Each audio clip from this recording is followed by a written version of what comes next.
What is Ah! what's gotten into you, man? What's you just I'm not dying God? anymore. That's the best thing. Is that the sound of like accomplishment or like perseverance? Is that what perseverance sounds like? To poking the stick at death to keep him away from my door. Back, beast. Behind me, Satan. Now I'm back. The Man, well, squirts you couldn't sound kill. Was that? yeah, you sound better. I Oh mean, yeah. Yeah. just when we did talk when you weren't feeling well, God, man, you I'm gonna sounded tell like you right trash, now. man. The thing. I'm gonna go out in a fiery flame of high speed acceleration and not Yeah. from the squirts. All right. So that's just what's gonna happen. All right. go So out, go out. What's to say? Go out with a bang, not with a whimper, or something like that. sure. Something like Yeah. that. You want to die like a man. Not like a man. Anyways, welcome to another episode of the Nissan Nerd Podcast, episode number. And Mm. we are doing it for you. We got a lot of news coming at you. Mike, ding, ding, ding. Tell them what they want. Yes, let's go ahead and do it, guys. Again, thank you for being here. Of course, that's Miles Hall Arr, give with it the to them. exceptional noises today. Myself, Mike DeLashmutt. On this show, we've got a few things to share with you. First one is that Nissan is pursuing its independence and identity in the boardroom. We're going to cover that. Also, we're going to cover the latest race between multiple Nissan performance shops to unleash the most horsepower from the new Z's engine. And for a segment like that we like to call Back Alley Chat, we're going to go ahead and get nostalgic regarding Nissan's connection with video games Gonna get and arcade swole. games. If you are also a gaming nerd, you're not going to want to miss it. This is the Nissan Nerd Podcast. Let's go ahead and get into it.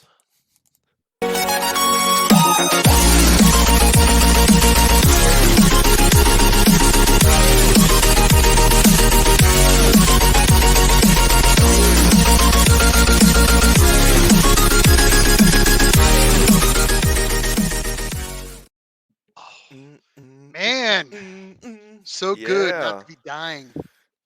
And by the way, thank you to all our listeners who put us up with us taking a week delay. I Yeah. know this show is completely free, but we owe you everything. Um, You get what you pay for, for, people. No, you no, get but what seriously. you, no, it was pretty brutal. That's all I'm gonna say. Uh-oh. I'm just That's all I'm gonna say. So I'm glad you're back. By the way, Miles, I was for those of you that are online, I was the one who posted last week saying, "Please allow us, more time. One of us is sick," but I said, we're not gonna say who because that would be mean. However, I gave a picture.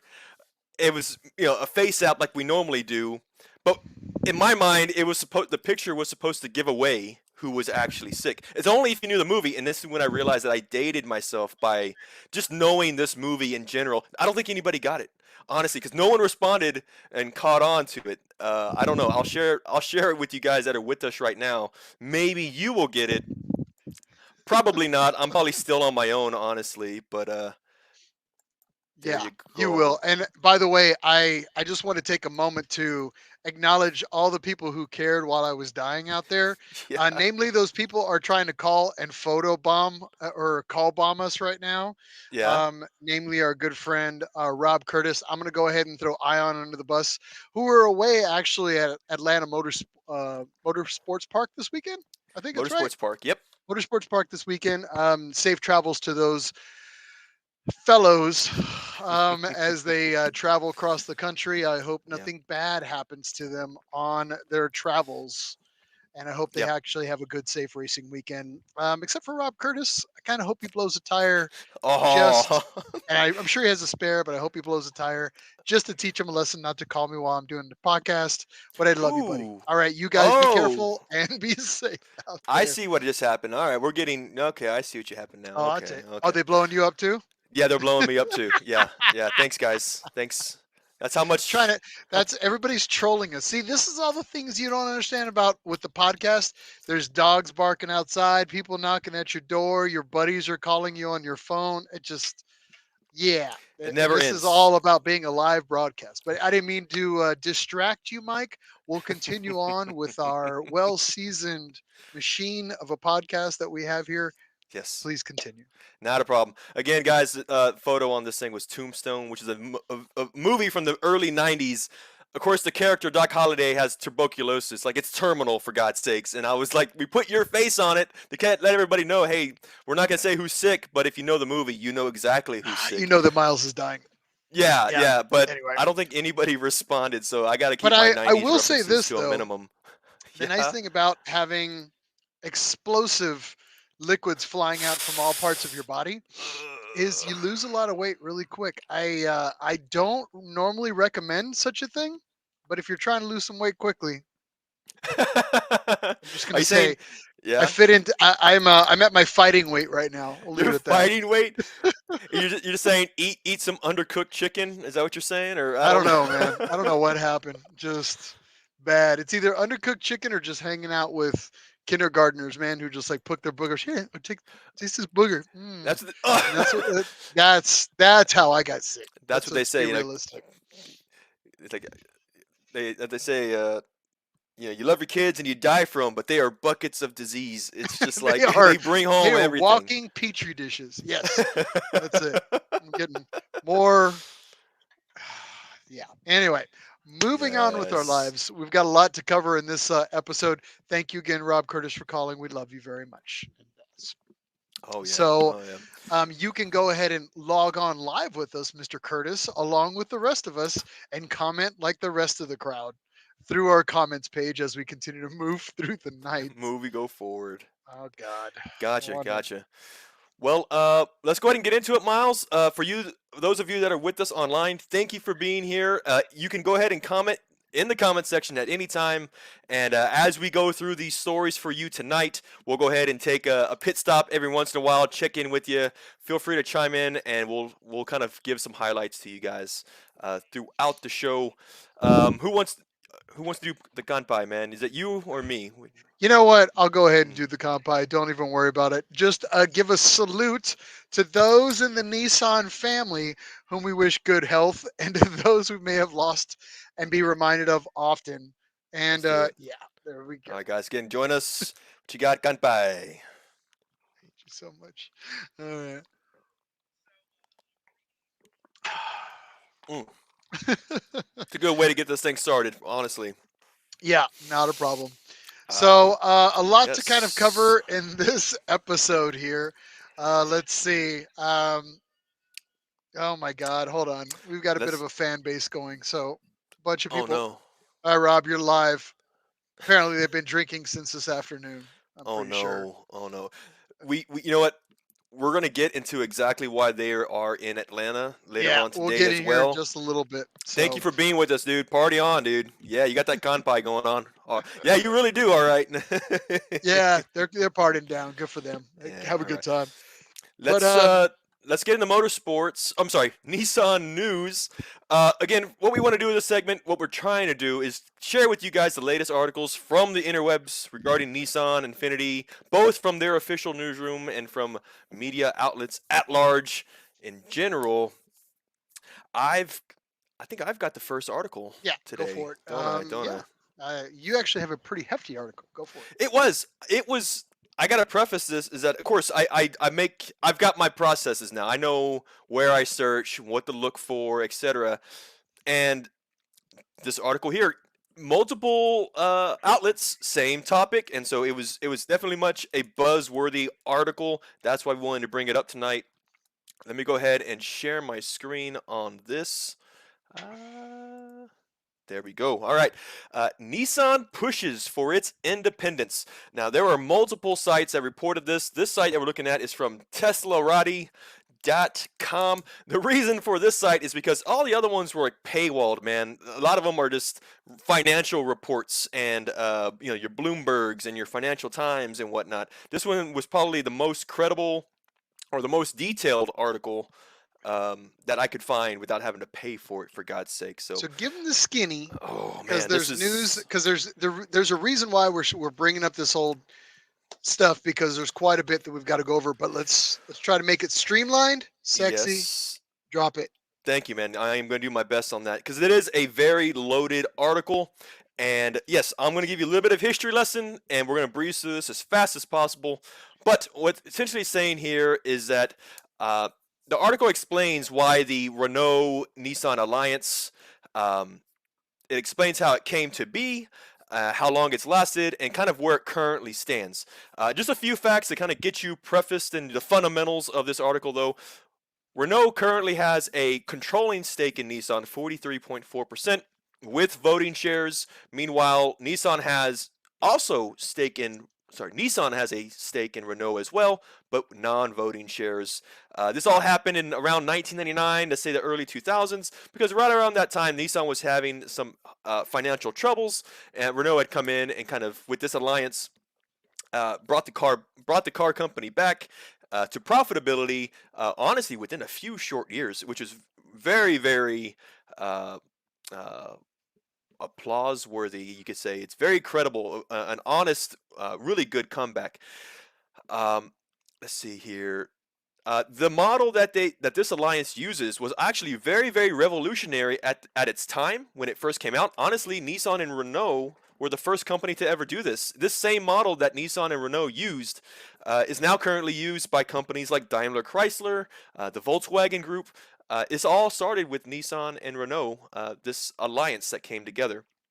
Uh, Part of the financial help that you get, Nissan and Renault are sharing technology, production engines, borrowing, administrative controls like processes and whatnot, all to make each other just benefit equally and to benefit better themselves as a whole. So let's just get into what's happening today. It's 20 years later since this alliance has started.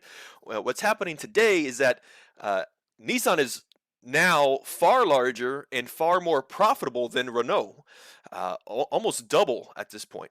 Nissan, by the way, is the only manufacturer of the two that's marketed in the U.S. Compared to Renault. They don't sell Renaults in the U.S. Sorry to break it to you people who don't know. Spoiler on Go on. that All one. right. Anyway, what's important to know is that Renault's stakeholder share in Nissan.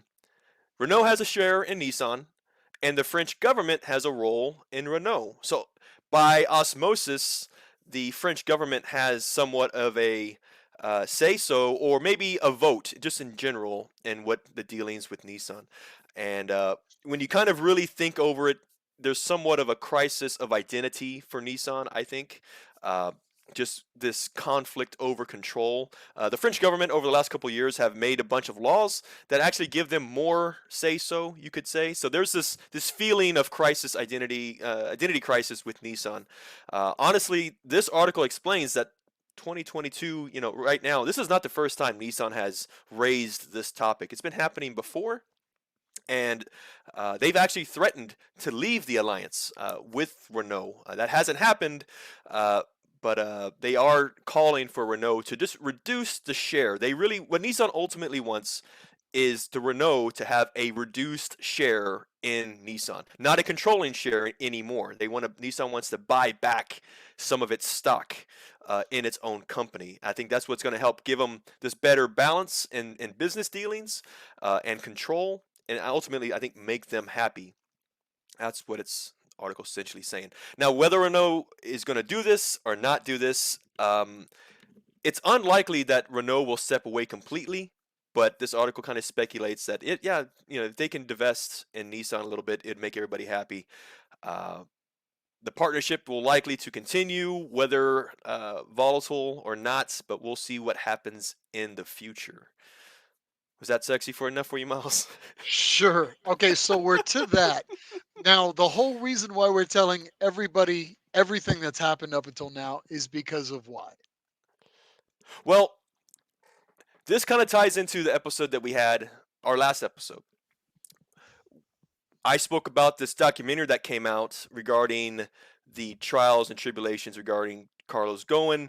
It was a documentary, and we said it from the beginning. It was one-sided, it's biased. It came from Ghosn himself, um, but what you should know is that this whole alliance was founded and orchestrated by Carlos Ghosn as well.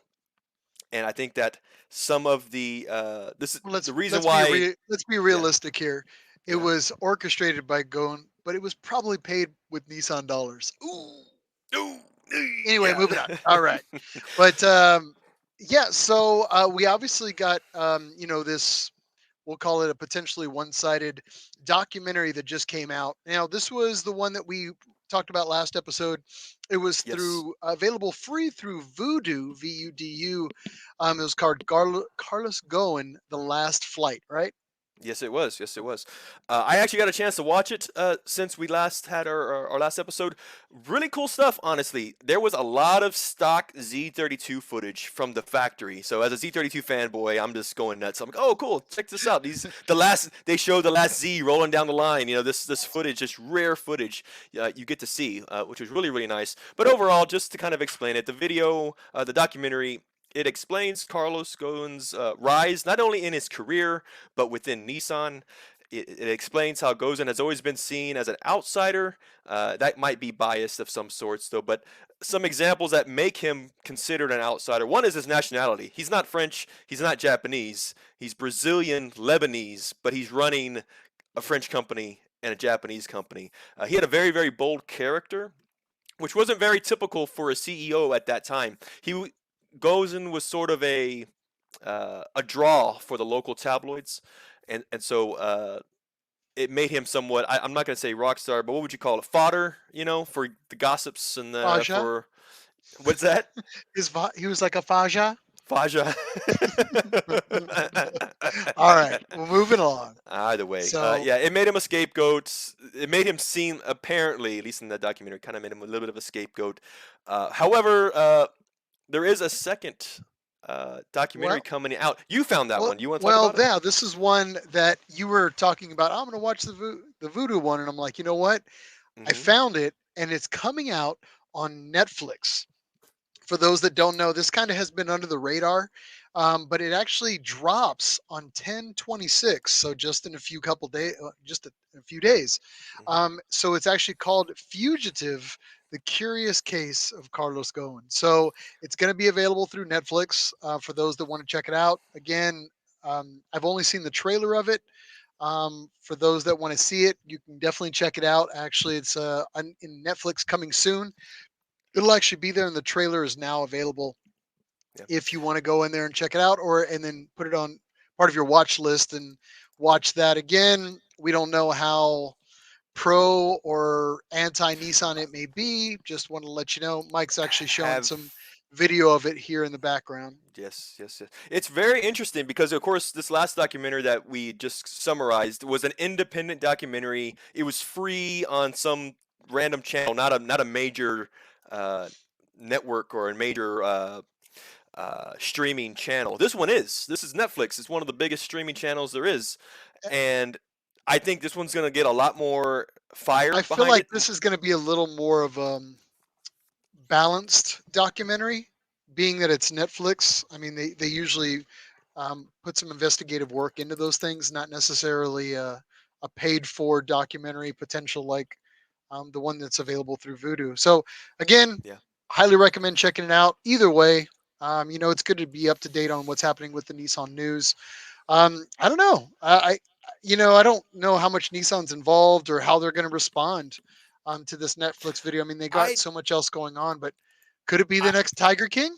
I, I was wondering, like, I'm surprised they didn't like film it like making a murderer. Like it was like he's not a murderer, Yeah, but I I was gonna mean, say it's not a Dahmer movie. Everything that's hot right now, like on but Netflix, it's all murder, sci-fi, and just I don't know. I don't even yeah, can't even keep up and just movies that were hot 4 years ago. And it's just yeah. like It, I that's the don't know. thing, man. Netflix always they have that power that to go not I don't know if you can call it viral, but like they have that draw they to millions of viewers. So millions of people are going to see this, and And who knows?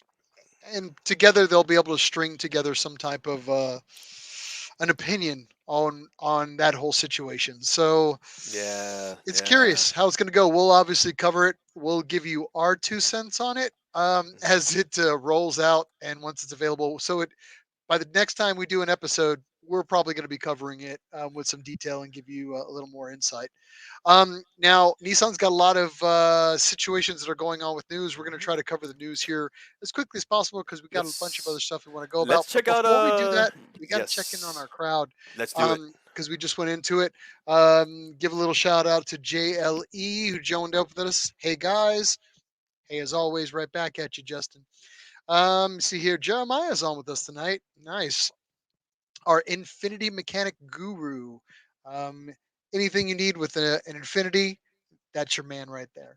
Cade Martin's joining us tonight. Johnny Ringo looks like you've seen a ghost. Why, Johnny Ringo looks like you've seen a ghost. Anyway, moving on. See here, Brad McDonald joining us all the way from Australia. Hi, boys. Perfect timing today. Just started my lunch break. Makes sense. Why not? Kyle Martin on with us here tonight. Matcha tea with soy. So am I. Mm. Brian Settle, who's undoubtedly with Rob Curtis and the rest of the good old boys, having a good old time in Z Nationals this weekend, saying that he misses us. We miss you too very much. Let me see here. And Terry and Leanne Blount, what's up? What's up right back at you? Ion coming straight out of Z Nationals. Sup. And Jeremiah, let me see here. Guru. Yeah, thanks. But yeah, thanks everybody for joining us here. Again, a lot of news, a lot of items that we got to go through tonight. We're going to try to keep it on track as much as possible, not lead you guys into a 2 to 3 hour episode. Ooh, good lord. But going moving forward, so talking about Nissan and everything that they've got going on, they do unfortunately have quite a bit going on. Now, it's no surprise with everything that's happening with Russia and the Ukraine as of late. And Mike, give me that steering wheel if you can. That Nissan's had to unfortunately officially make a stance in what they will be doing with their stakeholds that they have actually in Russia. So Nissan unfortunately has um, basically put together a sell-off of, if you will, of all their Russian assets for $1, basically, as it puts out of the country. As it all pulls out of the country 7 months into the war. Ooh. Now, a lot of people are getting just the footnote and not understanding what's actually happening. So, Nissan obviously is one of many companies that have been that unfortunately had step out of Russia and their dealings with them, but it's not without a back door. Now, Nissan is not the first company to do this.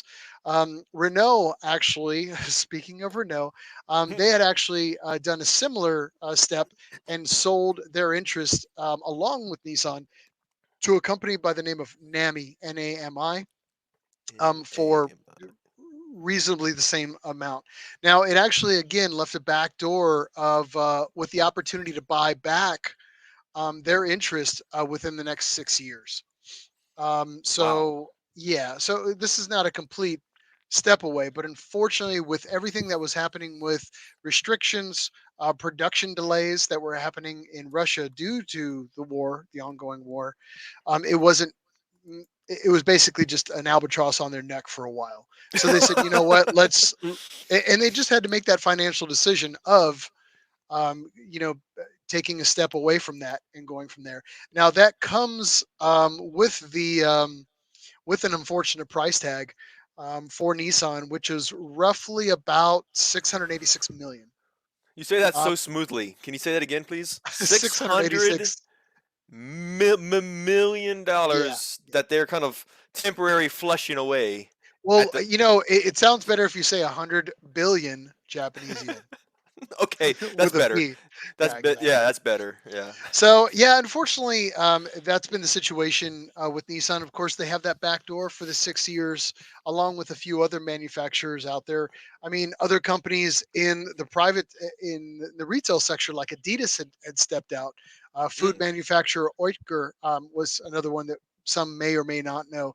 McDonald's has previously been in the news for pulling out almost 800 restaurants in Russia just in March. They've been receiving a substantial amount of criticism for that too as well. Now, unfortunately, McDonald's pulled out something like 62,000 Russian employees lost jobs. Now, with Nissan, last year's productions for the manufacturing plant in St. Petersburg put out about 45,000 vehicles. Okay. Nissan's closure here in the here in, or in Russia is going to put something about 2,000 employees in Russia, unfortunately, out of work. So, but again, Okay. that's everything that's going through. No further details on what NAMI is going to be doing with those facilities at this time, but hopefully they'll be able to keep up production and keep those employees moving along. I think we're all kind of praying for this thing to Yeah. move forward with the Ukraine as quickly as possible, or maybe Yeah. just get behind us and get back to a smoother operation. Maybe Nissan can step back in and continue their operations in Russia, but it's hard to say. There's a lot of Yeah. craziness that we're hearing in the news as of recently. But again, our Yeah. prayers go out to everybody in Russia and the Ukraine, Yeah. and we And hope that that's the it. thing. I think it's important to be. I mean, we're not a political podcast Nah, by any means, but it's.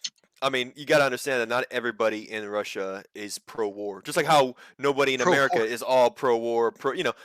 There there are a lot of people who don't want to be doing what that their home country is doing, and it seems to be a side effect, obviously, that people who may only want peace are also losing their jobs. So for those reasons, I would be a little empathetic on this whole thing. Yep. However, I do understand what Nissan's doing, and all the other companies. They are pulling back uh, as a viewpoint or a stance, an I think image to ultimately they have to make a stance, and then stance, the other thing stance. too is they have to make sure that they're protecting their employees. Like any Yeah, good employer, the chance of war. I mean, it's usually a big thing that you need to make sure that you're protecting your employees or making sure that you're not creating a target, if you will, mm, if war should just be all out. So. gotcha. Moving forward, now you also, speaking of wars, not in the actual sense, if in that regard, now you have a Nice little bit of a segue. different war, a little bit of a power war This is a in regards to the power new war. Z. Now we've been seeing a lot of media trends about everybody finally getting the new Zs, slamming them, dropping them on airbags. I mean, They've been it's doing everything to I this know it's a car. little crazy. Like some people have been getting the new Z, and I'm like, I'm not saying they're already modifying in the wrong direction, but there Yeah. has been a little bit of that. We're going to talk a little bit about some of the good modifications in the right direction, The and we're the going to ones talk that we like. a little bit about power wars. Now, Mike, we've been covering everything that the new Z's been making on these Yes. platforms and these tunes. Tell them what they want. Let's talk about it. All right, of course, yes, the new Z is coming out. It has been coming out over the last couple of weeks, months, maybe up to a month recently. And a lot of those new owners are Nissan performance shops all over the country, even in Japan. Previously, we've spoken about some of this, how I think our last episode was Greddy. Greddy, as a performance manufacturer, had their car on a speed ring. They had advertised 474 horsepower, 517 torque. That's the one we saw do 186 miles an hour on the speed ring. Very, very impressive. And it wasn't like a car that was gutted. It still had an interior. It was this the ramping up the power very, very fast. Getting into what we've seen over the last couple of weeks now, there's two particular manufacturers that I thought to share, and I'm going to go ahead and share my screen on the first one. This one here, we're talking about AMS Performance. They are out of, I think, the Chicago area. AMS Performance has obviously been along for a very, very long time. Amazing work with GTRs, for example. On this one, this was October 5th. So let's say 2 weeks ago, they had made a claim that they had broken the 500 wheel horsepower barrier with the new Z. They ran 11:43 and a quarter mile, and had a few good pictures. They kind of go down the list over the products that they used to achieve that much horsepower. Obviously, a tune is involved. Tuning is a bit that's a no-brainer. I think tuning is very, very much involved into achieving these types of numbers. AMS is the first one that we saw. However, there's another one that the other competitor that we're wanting to talk about is Z1 Motorsports. They have actually had their Z, which I think they're calling the new 600Z. Why do they call it 600, you ask? It's because they have been able to break the 600 horsepower barrier.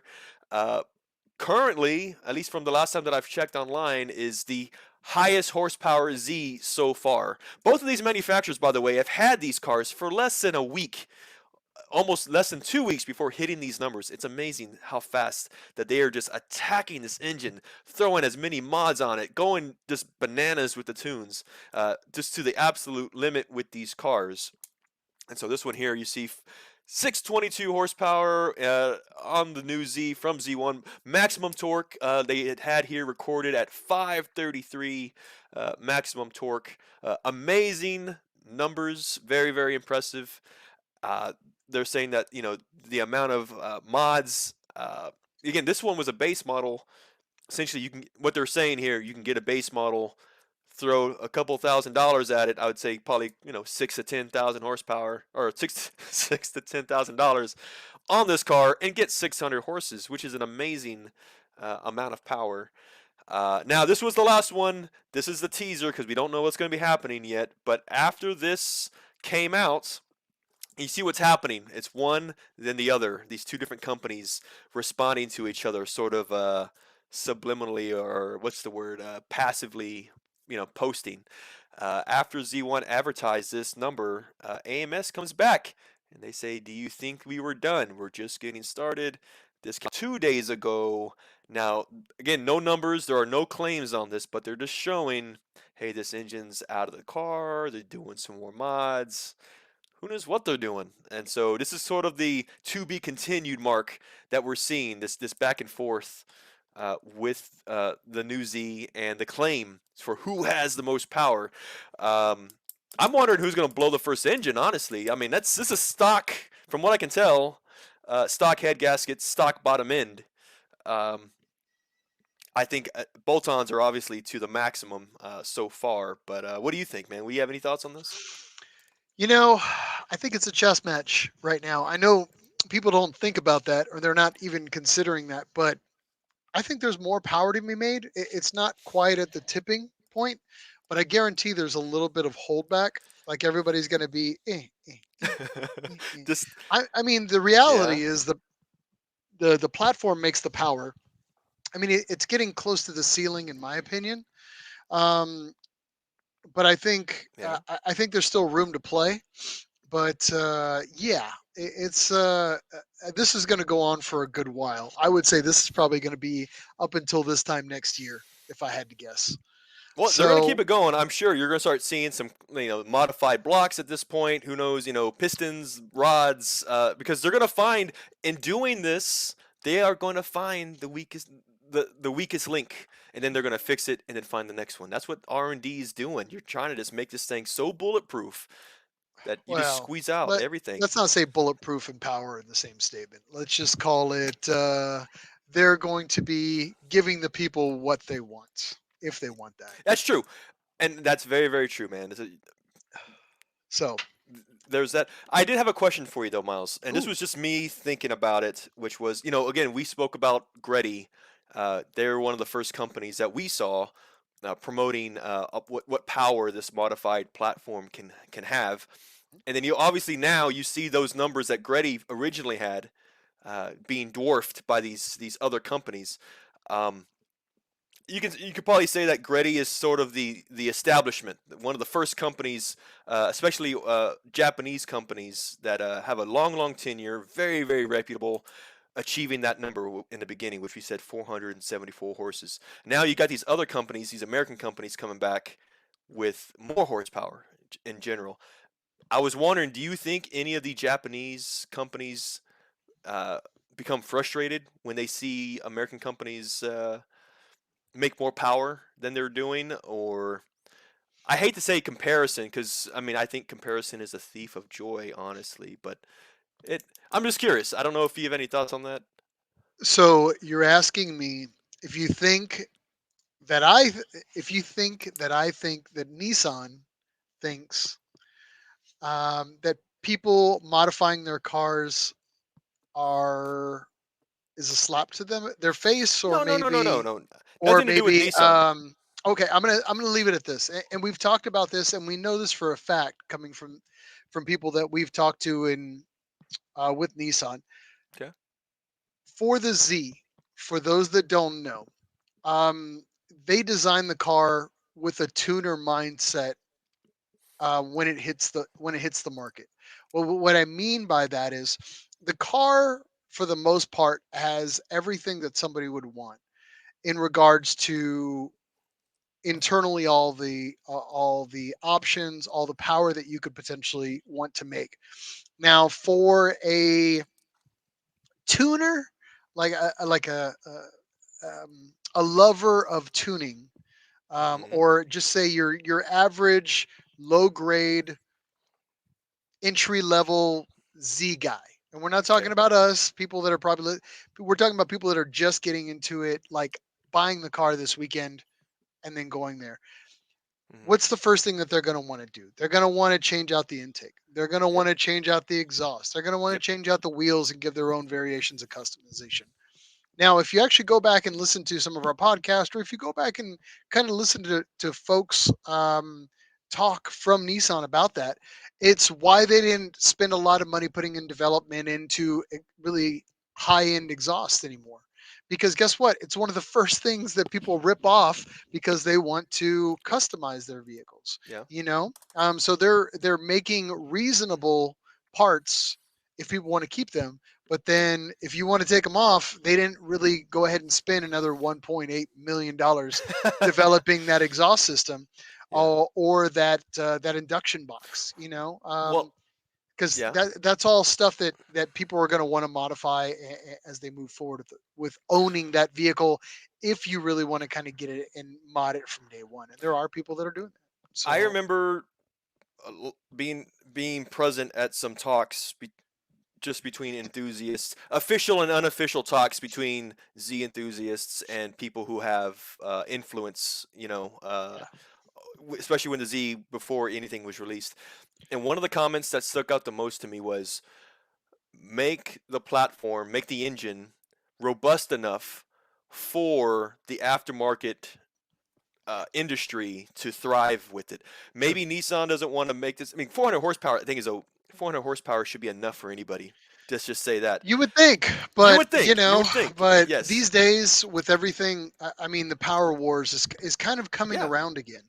Oh no, The it's Japanese supercar market really didn't get it in the '90s. I yeah. mean, I lived through it, lived through it like it was a war or something.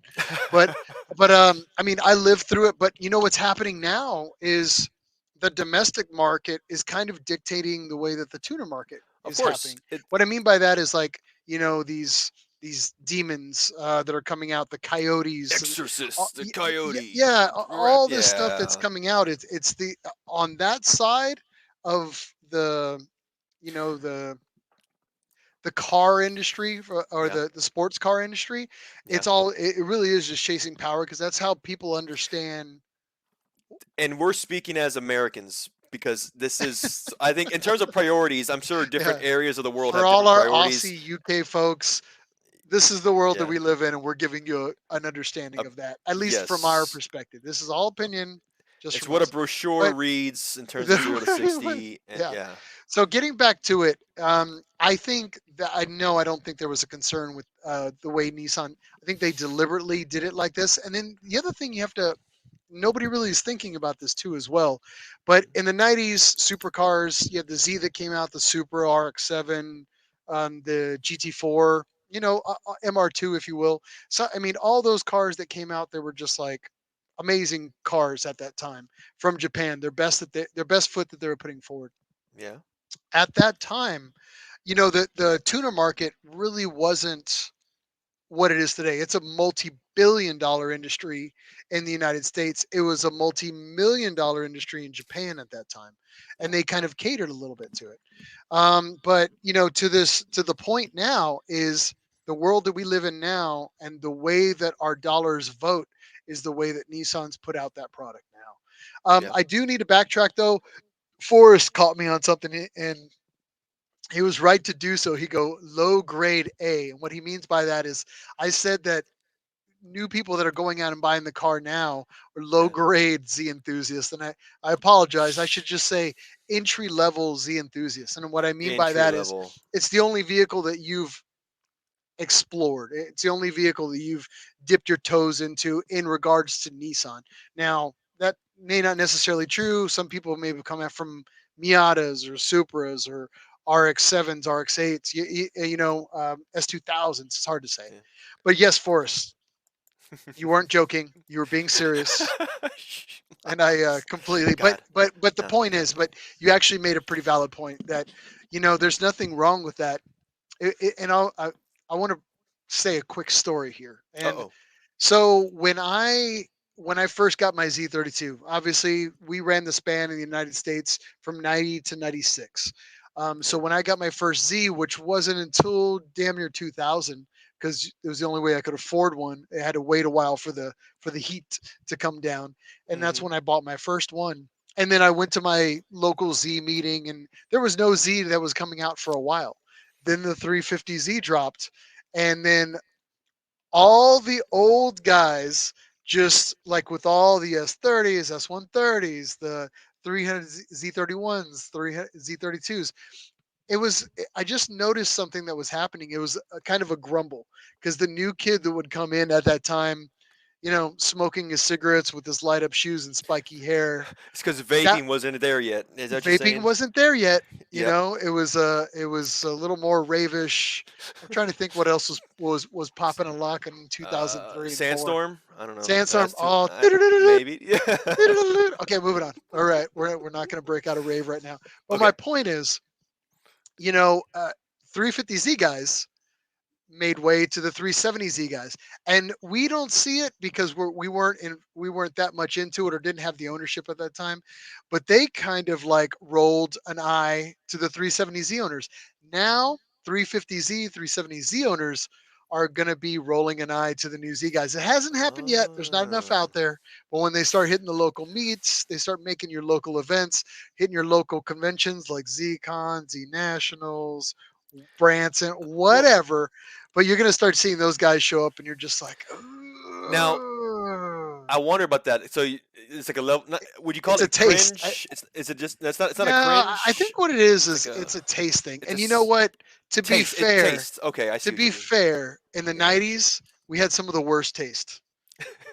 We did. APC. You remember We APC? uh Neon lights and.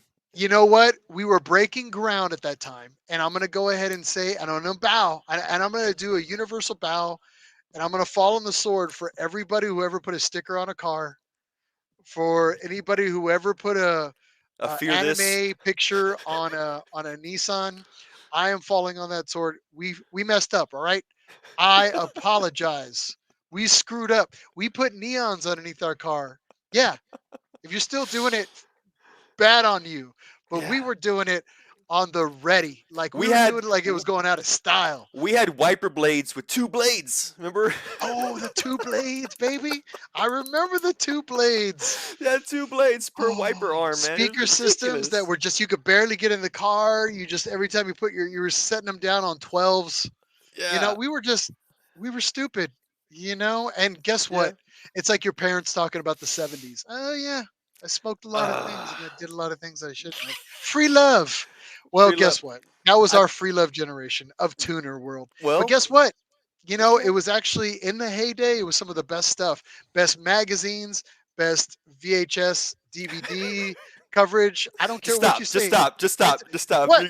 We're What? making ourselves sound so old, man. All right, I'm gonna go ahead and I'm gonna bow out at this point. But I'm gonna I say love it right though, man. now, But if you yes. don't own a VHS player, just for the sake of having VHS Mm-hmm. 360 motoring, all that stuff, it's the Mm-hmm. only reason I own a VCR player. I'm not worried about my kid's birth and all that stuff. I only owe it for those old VHS tapes, and I swear Yeah. to God, that's what it's all about. So That's moving what I on. did. Yeah. Anyway, Um, I do want to say a few things as you mentioned. Yes, I yeah, think what's happening right now, Nissan built this engine essentially knowing that it was going to be a playground for aftermarket enthusiasts, and yeah, they made yeah. sure. Obviously, the proof is already here. 600 Well, horses on a and stock block. yeah, Nissan and did their they research. gave this out to a lot of people. I mean, for those that don't know, a lot of these cars made their way over to specific tuners months before releases. So those guys had There a were hand in teases. looking Yeah. at those vehicles prior to release. So kudos to them. And then kudos to them for wanting to take on that opportunity for that. And so we're seeing that with like Z1 and a few of these other folks. And I'll let them chime in if they want to or talk about it Mhm. or let us know. But Uh, yeah, this is one last tangent here, man. Um, tangent. if you compare what's happening right now with even if you I'm not even talking aftermarket. I'm just talking stock performance numbers. The uh, Nissan versus sorry Z versus Supra, for example. If you were to compare that to the '90s when Z and Supra was also sold at the same time, Mhm. there isn't much of a gentleman's agreement anymore. Would you say? No, That's gone there's away. That's totally gone away. That there used to be one, but now it's more like I wouldn't say the gloves are off, but there is well, it was some a different of a you had two different major manufacturers that were breaking into a market with a highly unique um, type of vehicle, a sports car, very limited numbers, high in sale numbers, and they weren't selling a lot. So at that point, they were pushing a little bit. But what's happening now is you had just like what happened when the Super came out, the Z dropped a little bit later on. Kind yeah, of that same thing. Super dropped the United States first, Z's dropping second, but the difference is the times. What's happening now is it's not really about power so much as the Supra kind of did it to themselves. They dropped a Supra that was partially made by somebody else with all somebody else's goodies. partially. So Yeah, yeah. hey, I'm being More nice than here. that. Yeah, Calm yeah. down. Okay, In okay, case we okay. go to a Toyota podcast a little bit later, I'm trying to save that right.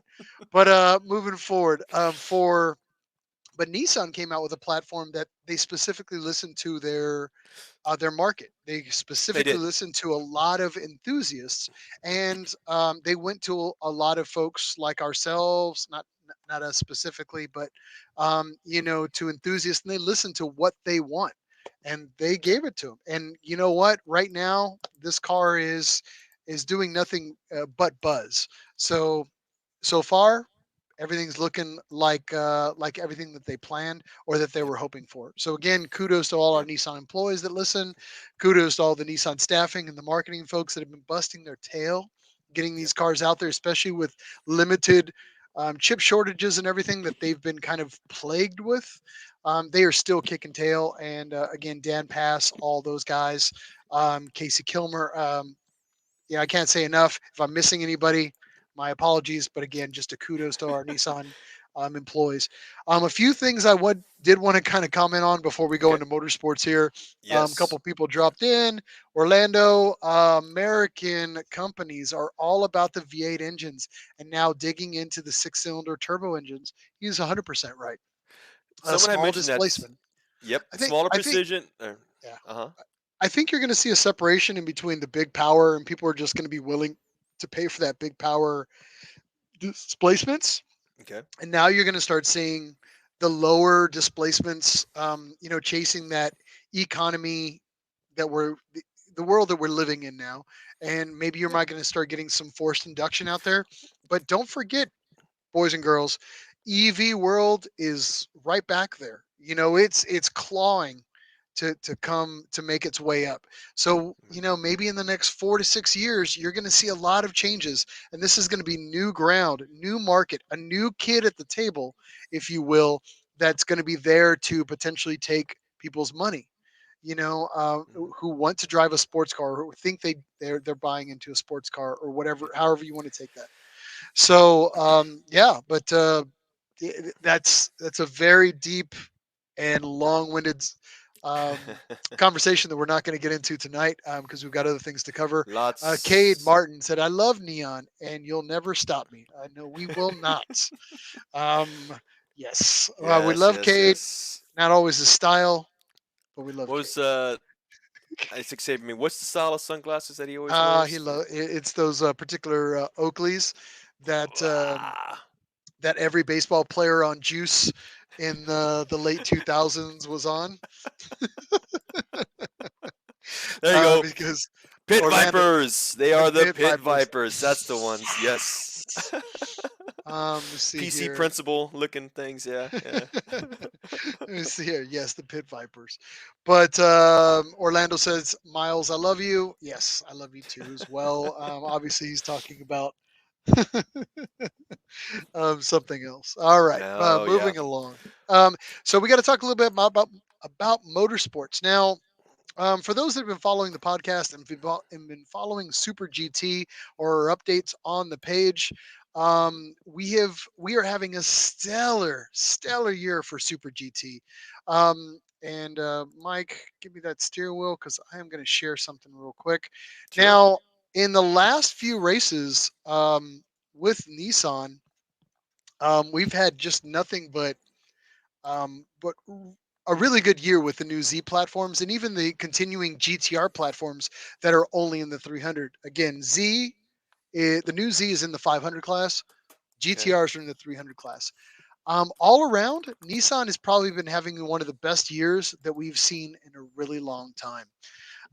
Now, the rankings as of now are very good. On the last, and I don't have the last details. But I mean, Nissan literally was just kind of coming in first, second, third, all the top rankings. Now, currently, right now, we have one race left to go for Super GT. We've done 7 races.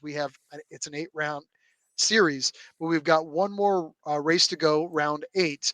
That'll be happening on next month on the 5th and the 6th in Motegi. And then that's it. That is the season. But I can tell you right now where I think it's already going to last, where it's going to land. Now, as far as rankings right now, it's looking really good for Nissan to be on top of that. Now, for team rankings, we've got Team Impul and then the Craft Sports. Craft Sports is actually in the number 3 car, NDDP Racing. They are actually number 1 position right now for team ranking. Team Impul, Calsonic Impul, if you will, one of my favorite teams. Car number 12 is in second place.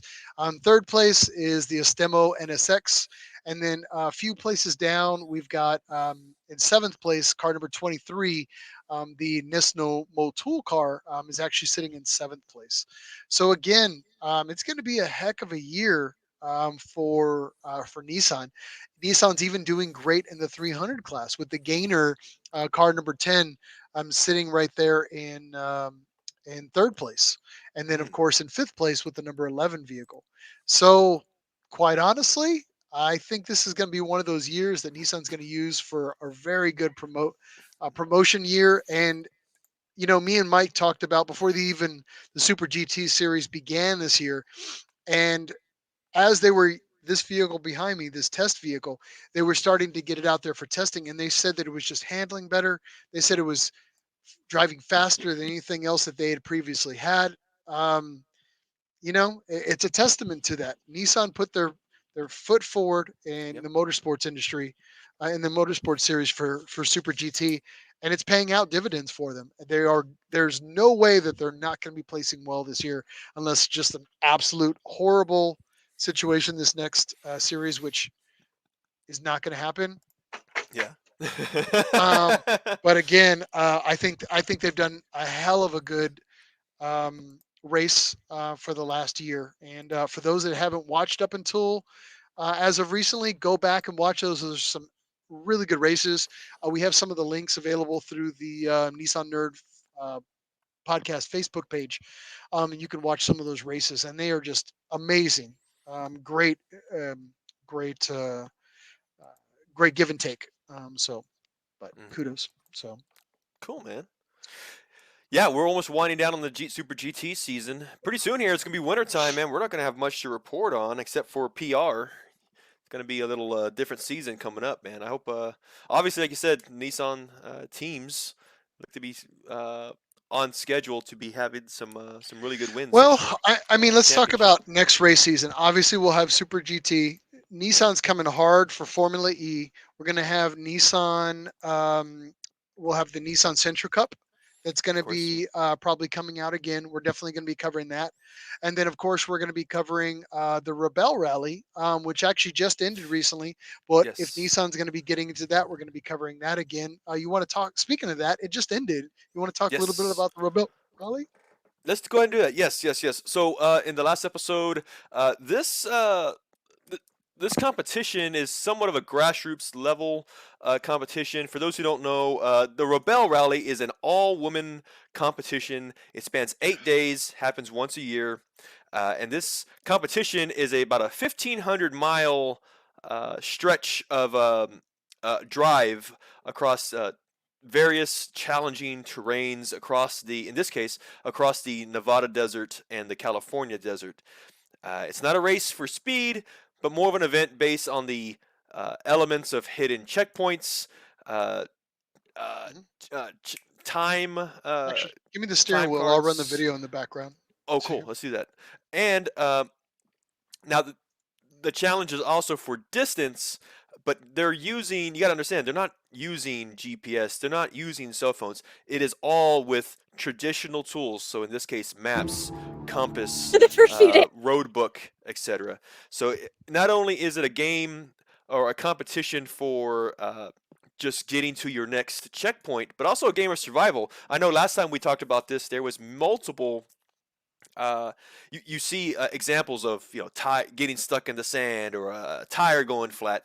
You have to handle those challenges, each day, each stage of this competition. yeah, no electronics, and this is No all being done with electronics. maps Yep, and compasses. I mean, it's it's intense. it is. Just watching them do that, and then some of the photos that have been coming out for the last year or two, Yeah, like this location, this Roy's Motel, some great shots. I don't know who's shooting all this, dude, it's but beautiful. they're giving some great shots year after year, and we've been following it and Yeah, following their Instagram pages for the couple Nissan team years. that we had. Now, Yep. again, there was a Nissan entry this year, Mike. Yes, yes, and that's the reason why we're reporting it, right? This event allows all makes and models, but the reason why we're reporting it is because there is a team specifically that does have the latest Nissan vehicles. I would assume this is somewhat. Actually, you look at I've got a picture here. They've got dealer tags, so there is a Nissan influence. We're talking about Team Wild Grace. We've spoken about them before. The team itself consists of Lynn Woodward and Sedona Blinson. This year, they brought with them a 2023 Nissan Pathfinder. It was competing in the X-Cross class. So what that means is that it is a two-wheel drive and/or all-wheel drive vehicle, not a traditional 4x4 that might have a transfer case, multiple, high-low. It didn't have a high-load mode with its four-wheel drive. It's more, I guess you might say, common of some sorts. I do have a picture. This video is so nice. Okay, I'm gonna share my screen if that's all right. Yeah, go ahead. Let's go for it. This is the team themselves here. This is the Pathfinder that they used in the competition. We're looking here. It was a 7-day stage. Great news to report about the team. Out of the 8 entries in the class, Team Wild Grace in the 2023 Nissan Pathfinder Rock Creek Edition, by the way, scored 80% of points, a total of 1338, which brought them into second place for this year's competition. So Nissan competed second and finished second in this competition. So I want to give good uh, celebration and props to them for finishing at such high a position. Now for the team themselves, Lynn and Sedona. This was their 7th time entering Mhm. this race Yep. as a team. Last year, we covered the same team. At that time, they had the new Nissan Frontier, and Frontier.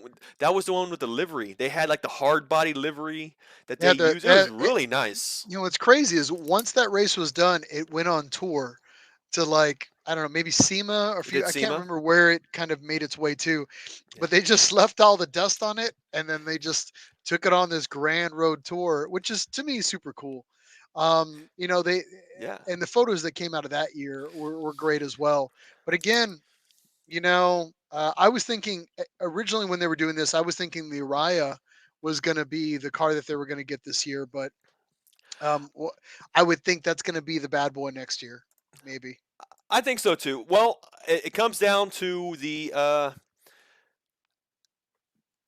there are multiple barriers that EV has yet to really get into. And we Yeah, talked about one in the past as well, though. But I would love to see, yes, Nissan's new EV compete yeah, in this. It'd obviously be a modified version. By the way, I should mention this: the Pathfinder that they used in this competition was what they call the stock class.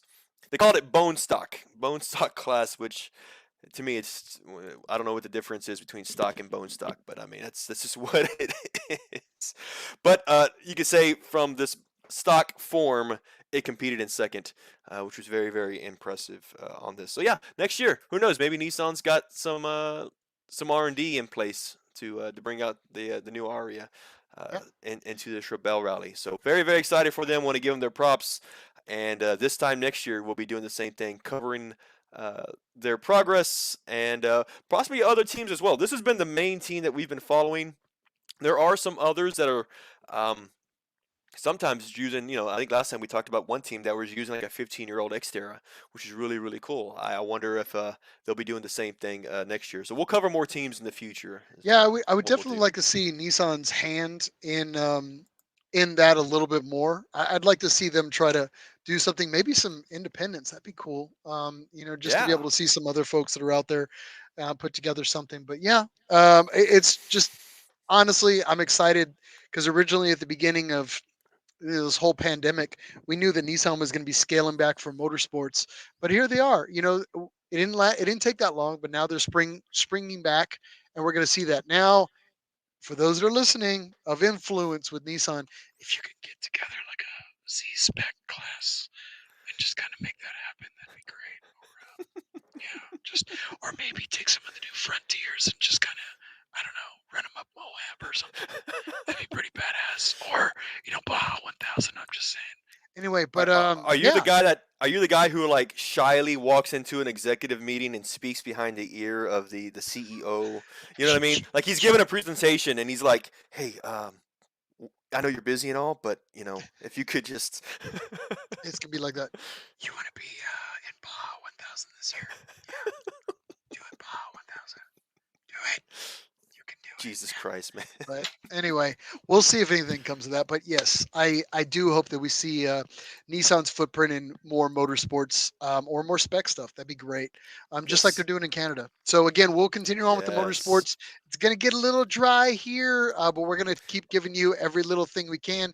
If Yes. we have to start reporting on Soapbox Derby and it's Ne- got a Nissan badge on it, we're going to give it to you folks. Come All hell or high right, water, we're gonna have hell something or to high report. water. Yeah. If there's a Nissan running, we're going to give it to you. We're gonna All find right. it and we're gonna report it, We're gonna whether fight you it. We're like gonna it or report it. not. Yeah. Now, Yeah. on that note, I did want to report on something that we've touched on a few times, but I recently didn't get a lot of information on. I was really intrigued with it, and I really wanted to give it its justice of reporting on it, and it's something called the Nissan Challenge.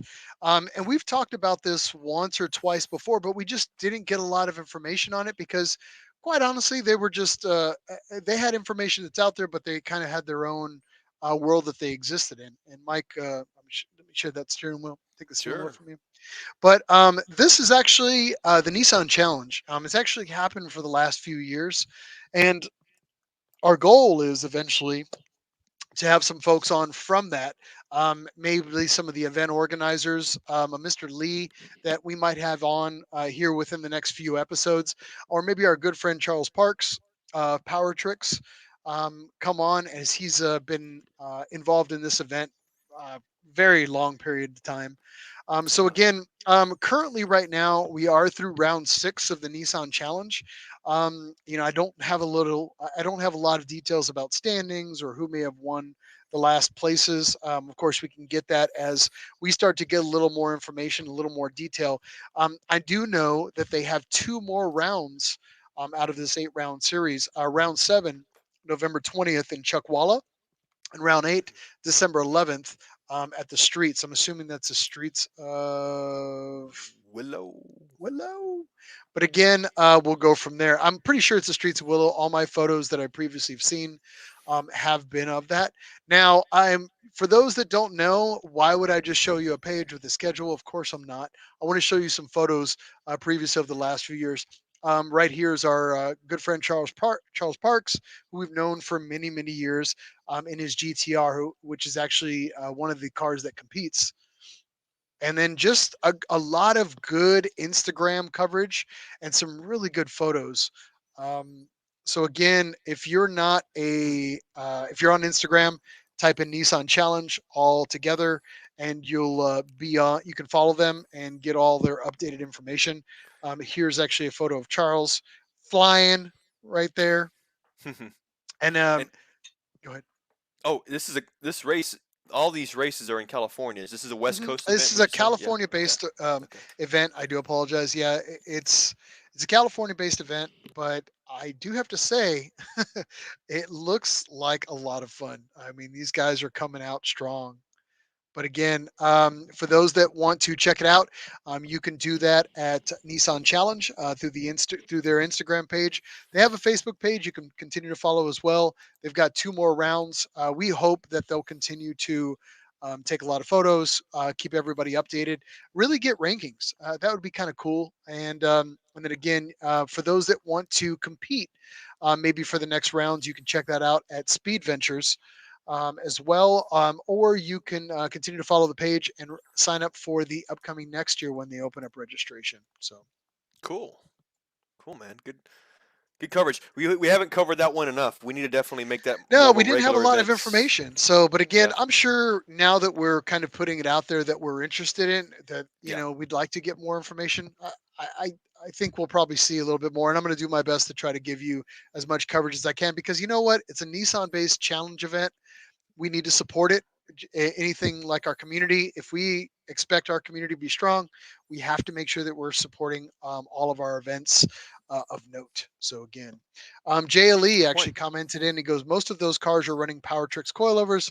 Charles Charles, who owns Power Tricks, is that Yep. R35? That is correct. Yes, shameless plug for Yes. Charles. That's 4 times I plugged you, Charles. If I don't get you on this freaking show, you owe me, or at least I owe it. I get an extremely discounted set of coilovers That's next why we time I do it, call you. folks. We do it for our own personal I'm gain. talking friends and family prices, Charles. But again, for those that don't know, Charles actually does sell some pretty significant, pretty good suspension equipment. I've actually have a set of their coilovers on one of my Z32s Hmm. that I actually quite enjoy. George Uslinger commented here a little bit earlier. He goes, "Yo, boys, you talking new Z, and here I am loading another Z32." Um, Talking to several dealers today for a new Z, but all want $25,000 over MSRP, Yeah. even for new Well, sport trims. I know, but that's the whole I point. We've talked about this reason why is that dealer wants to keep it in the showroom so people can know what the freaking car looks like because there's not enough Z's to go around. I mean, it's going well, to be like that probably for the next 6 to 8 months. So just well be patient, pump yeah. the brakes, and eventually you will get one of the cars, George. I promise. Just get out there and buy one, son. Well, Mike. here, two things I want to mention about that too is that manual. I think as of right now, the new Z is at a stop sale because both the manual transmission and automatic transmissions have recalls that are currently being addressed right now. That's one thing, but also I have heard some good stories, honestly, about dealerships when they were allowed to sell having a rather modest markup. Not a still a markup nonetheless, but it was maybe a couple of thousand, not tens of thousands. But it's all about searching. You got to do just be relentless in your search, and sure enough, you're gonna find a town in the middle of some state or part of the country that just they would just love to sell something, and then Yeah, they're just gonna give it a be, little bit. Honestly, I just think you just need to get over the hype of everything that's happening, and then of course the vehicle and the vehicle shortages. Everybody's kind of going through it. I'm in the auto insurance industry, and chip shortages aren't only affecting vehicles; they're also affecting what we call the after OEM and aftermarket supply lines. So not necessarily aftermarket, but OEM supply lines. So I'll yeah, give you an example. Like some guy gets into an accident with a 2-year-old Infinity. whatever it may be. Um, that part that he may be putting out may be on national back order because they've halted the production of that vehicle, because they've limited to, originally they had a plan of making a 60,000 production for that unit. They've Mhm. actually trimmed it down to say 15 or 20,000. And when they're done with the production line, and Mike, you can attest to this, usually what they do is for a few weeks after that, they're just still continuing to stamp out parts and Yeah. make parts that they're going to be shelving for the for dealers to have when vehicles are Yes. involved in wrecks, or Yep. people may blow out headlamps, or liners, or brackets. Yes. Here you go. But they do that production for that time period. But those productions are so short, they're actually shortening the parts as well. So national, what we call national back orders for parts, are a very real thing. And it's not necessarily with Nissan. This is everybody from BMW to Porsche to Ford to it doesn't matter who they are. Everybody's feeling the pinch right now. Luckily, there's Yeah. companies right now like Bosch is one of them. They just invested, what was it, $2 billion? I think, It's Mike, some is we covered it. We covered it insane like number. 5 episodes ago, where they were actually dumping 2 billion, or something like that, into chip production, because they're trying to help get the market up to speed on that. I'm sure they're going to be charging a premium for it, but needless to say, they're trying to catch that market up and trying to help out where they can, and fill that void. And go ahead. Oh, that all here. Um, I think another thing too is that yes, not only are car manufacturing plants building for, just to produce building parts, not only to put them into a vehicle that they'll eventually sell, but yes, the orders that they're getting not only are for the vehicles, but also for individual parts. So they have invoices and job orders just to sell a set of fenders to who knows, some warehouse or some dealership in general. For that reason, for uh, body Dealerships part are usually getting replacement, priority. body Dealerships shops. and Yeah, online vendors are usually going to get your priority, and then yep, also back orders. They're still trying to fill back orders for a lot of stuff. But they sh- all right, I'm not going to they get on my sure high are. horse about everything that's happening in my world outside of the Nissan Nerd podcast. But Yes. yeah, just so I guess my note on that one is, continue to be patient for models coming out, parts that are coming out. If you're Yep. just there beating your parts dealer down for stuff, try to be patient. Understand stuff's on back order just all around. Gotcha. Now, that's everything that I kind of wanted to cover with motorsports. I think we're completely done with it at this point. Yep. Now, we had talked a little bit about um, just kind of going into, we haven't done a shut up and take my money in a hot minute. It's been a minute. It really has been, and a few things have come out in the last couple of weeks that Yeah, I've tried to sit on and just wait until the right time, and things that you should buy. yeah, So this is a shut up and take my money. We haven't done one in a good while. Considering we're getting into the commercial epicenter of the year, when you have to start buying crap, we will start telling you holiday season. everything that you need to Yes, buy yes, yes. to for yourselves. For the It's, Z enthusiast or the Nissan enthusiast in your life, you should listen to aww. Nissan Nerd Podcast, and So we'll tell tell your you wives to start exactly listening what to they the want. show. Your Tell your wives, wives to listen to the girlfriends, show. significant others. Tell them to start listening to the show, because we're going to give them all the goods. Tell your side piece to go ahead Tell and your watch the side Nissan Nerd Podcast because side piece. you want this merch for Tell your sure. side piece. Live in peace. Watch the show. All right. Shut up. Take my money, Mike. You found actually a really cool one. We both did, but I did. Yes, I'm gonna go first. Is that go. okay, or what Yeah, are you go first. thinking? Go first. Go first. Go first. All right. So this one came out, and it's not very it's not very often that I look at this and I'm like, there's no reason not to have this product. At least for me, it's hugely sentimental. It's very very cool, very limited, I would imagine as well. So I'll share my screen on this, and what you're looking at here is, for those who don't know who Toshio Yamashita, what we Yamashita. call Yamasan. Yamasan. He is the designer of the Z32 300ZX, and recently, was it back in 2014? It's kind of sort of when we were found the gentleman responsible for design of the Z32. Yeah. Has since then he's a rock star, man. He's Yeah, and loved for and those that adored by want the a little Nissan more community. backstory on Yama, and how he basically just kind of came back into popularity. Go back and listen to our episode with Bernie Bilski, Hugo Bernie as we call him. Yeah, That was actually a great episode where we talked about how basically he went, him and a few other folks, yeah. Adam as well, Clater. Adam Clater, and a few other folks took the initiative to find Yama after all these years and let him know that there was a huge amount of people that were interested in his designs and just had a love for everything that he'd had his hand in Nissan in all those years. And it's a great story. Believe it or not, we actually probably have to get Bernie on because for more stories, because he just has a ton of stories when it comes to Yama and Yep. everything that's happening in the Z32 world. But Yep. needless to say, Yama designed his own Yes. shirt, as you found out, right? Yes, yes. So as he writes here, a personal message from Yamasan, we say here, he's designed his t-shirt for the first time in his life, wearing his own design, which is inspired by the headlamps of the Z32 with the image of Mount Fuji, representing Japan Original. It also has my signature on the back, which is unparalleled. The racing stripe creates a sense of quiet driving, and like the Z32 design, I'm happy with its design. If I am happy if the design is new and advanced without being showy, he says.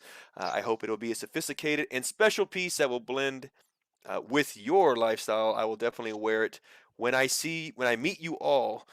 Very very cool. Yeah. Again, a few pictures here. I see two colors. You got a gray, light gray color, And this and then you got shirt this navy blue. was in conjunction with Motor Magazine, which Yes. our Marita-san, who's a really good friend of ours, Yep. who's done some of to me some of the best Z magazines that you could ever get back in the '90s and the 2000s. If you don't know those already, go back buy them through Motor Magazine. But again, he did this T-shirt in conjunction with them, so I want to make sure we give them their due diligence, their due Yes. respect. So where you can find this T-shirt for sale, and we'll put this link in the show notes. We're going to click on this right now. It is a Japanese website, so there will need to be some translation. Typically, I would imagine to get this You can run a transaction translator. made. You can run a Yes, translator yes, through it and then pay for it and move forward. But this is yes, Motor Magazine's website. They have and to the left you can, and I'm not going to steal focus here, but too much. yeah, But the Skyline GTR magazine, the story of the Z. There's actually a few books that he's put out. Those are some of the best reads. And as far as black and white background photos, you're not going to get that through anything else. But again, for yes, those that sir. don't know, I would definitely try to go to the site, get yourself a translator. Well, not a translator person, but run a Well, translator through it, yes. and you can actually buy these. And the shirts are actually very affordable at the There yen you go. that it is right now. Now's a good time. The yen Yes, pricing is actually very pretty much in our favor. is very much in our favor. Honestly, So yes, it again, is. if you want to be a baller at your next car event, or you want to Yeah. be a baller at ZCon or a baller anywhere you go, you got to get your hands on that shirt. I'm actually I've been eyeballing it here too as well, but Mike's hasn't translated his Japanese yet. So, Well, but I'm I'm looking at it here. Just to let you guys know, the price 7,950 yen. That comes out to about $53 for this shirt. I don't believe it includes shipping, which the I'm sure will shipping, be extra. but one in But dude, a again, limited once in a lifetime shirt, I'd be down who for it's that. coming Yeah. from? The guy who designed the car you know and love also designed this shirt. It's one of those shirts that after you're done wearing it for a million years, you're gonna hang it on the wall, or you know what I mean, something like that. So I Yeah, that's definitely like you retired after a while, and then that's what it is. I think it's baller, but I love it. I love it. silly. Yeah, So yeah. What about you, man? What did you have to share? nothing. Absolutely nothing. No, Okay, let's actually, keep on. as of late, we went to Branson. I think it was ZCon, and I've just started getting, and maybe because I'm kind of dealing with this right now, I've been getting into like restoration stuff, like finding parts that are available out there for restoration. And as of late, I was kind of looking for for S30 stuff for folks that are Mm, out there, okay. and I found replacement tanks for folks that are out there that I thought were pretty damn cool. So I wanted to kind of take a moment to share it. Give me the steering wheel, Mike. But this is one of them. I actually they kind of just popped up on my radar in the last few days. Now this is from a company called Vintage Tank Solutions, and what they're doing is they're actually making a poly fuel tank that's retrofit to fit into your vehicle. Okay. And it's very cool because before this, you were either PORing your prior tank and just sealing it up, Yeah. or you were just fuel selling it, which isn't always the safest measure to go with. Of course, these come with a pretty hefty price tag, but I will say though, you're not going to be running into all the issues that we're having with the world that we live in regards to gas.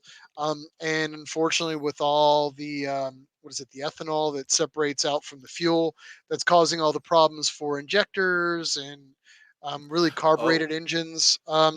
So this is out there now. I've just I've been looking at them over the last few days, and I have to say, I really think they did a darn good job with them.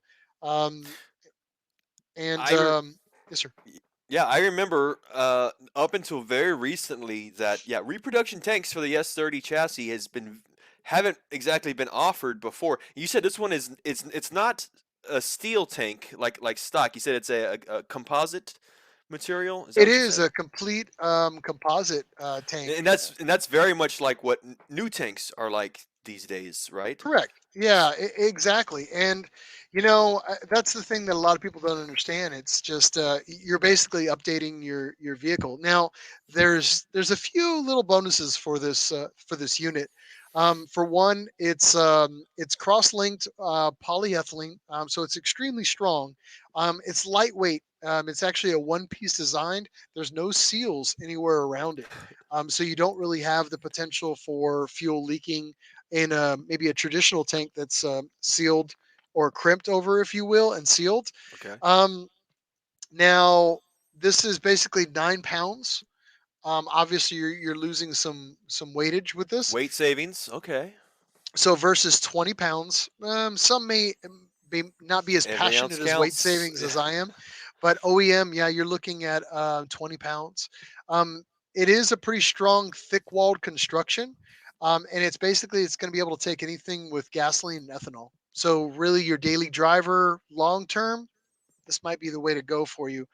And it's got an internal baffle wall to reduce fuel slosh, which is a big deal. Oh, Now, the wow. thing that a lot of people don't understand, or they're not realizing yet, is on this top piece. This is actually set up as well to be able to take all your alternative fuel delivery systems. What I mean by Oh, that is if you're going to be dropping in like a drop in, if you want to go traditional with a bobber, go that route, or if you're yeah. going to go fuel injected, this might be the way to go for that stuff. I'm Whoa. going to continue to share something, and the site really doesn't do it justice because the Facebook page really, to me, has all the updates. I'm going to do one more share real quick. Yeah. 1 second, and then I want to share this. Let me share out this. Give me that again. Sure.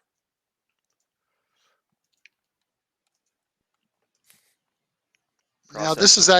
actually one of their tanks with a top mount, Okay. and they just whole soled it. Oh, wow. That's, again, it's modern technology on an older chassis. It's lighter. And I imagine That's in tank right there. whenever I hear somebody say, "Oh, I want to reline," I have to reline my tank. They're typically not I mean, speaking you about a can. a I mean, composite style. for anybody who's ever relined, it's not the hardest thing in the world, and you definitely can do it. But it's always one of those things in the back of your mind: is it going to leak again? Is it Yeah. going to cause me a problem again? But you might get a year or two out of it. But in POR systems, I mean, they range from like 60 to 150, $200. You can professionally have it done for like 300 for the lining inside. But it's the problem really kind of comes down to is the fuel and the world that we live in now, Mm, and the fuel that we're putting in our vehicles now. It's just fuel is going to be continue to be watered down, or additives are going to be added in, because with smog and everything else that's happening right now. I mean, one of those things for our folks listening in California, they can kind of attest to it. They don't have the same gas as the rest of the country.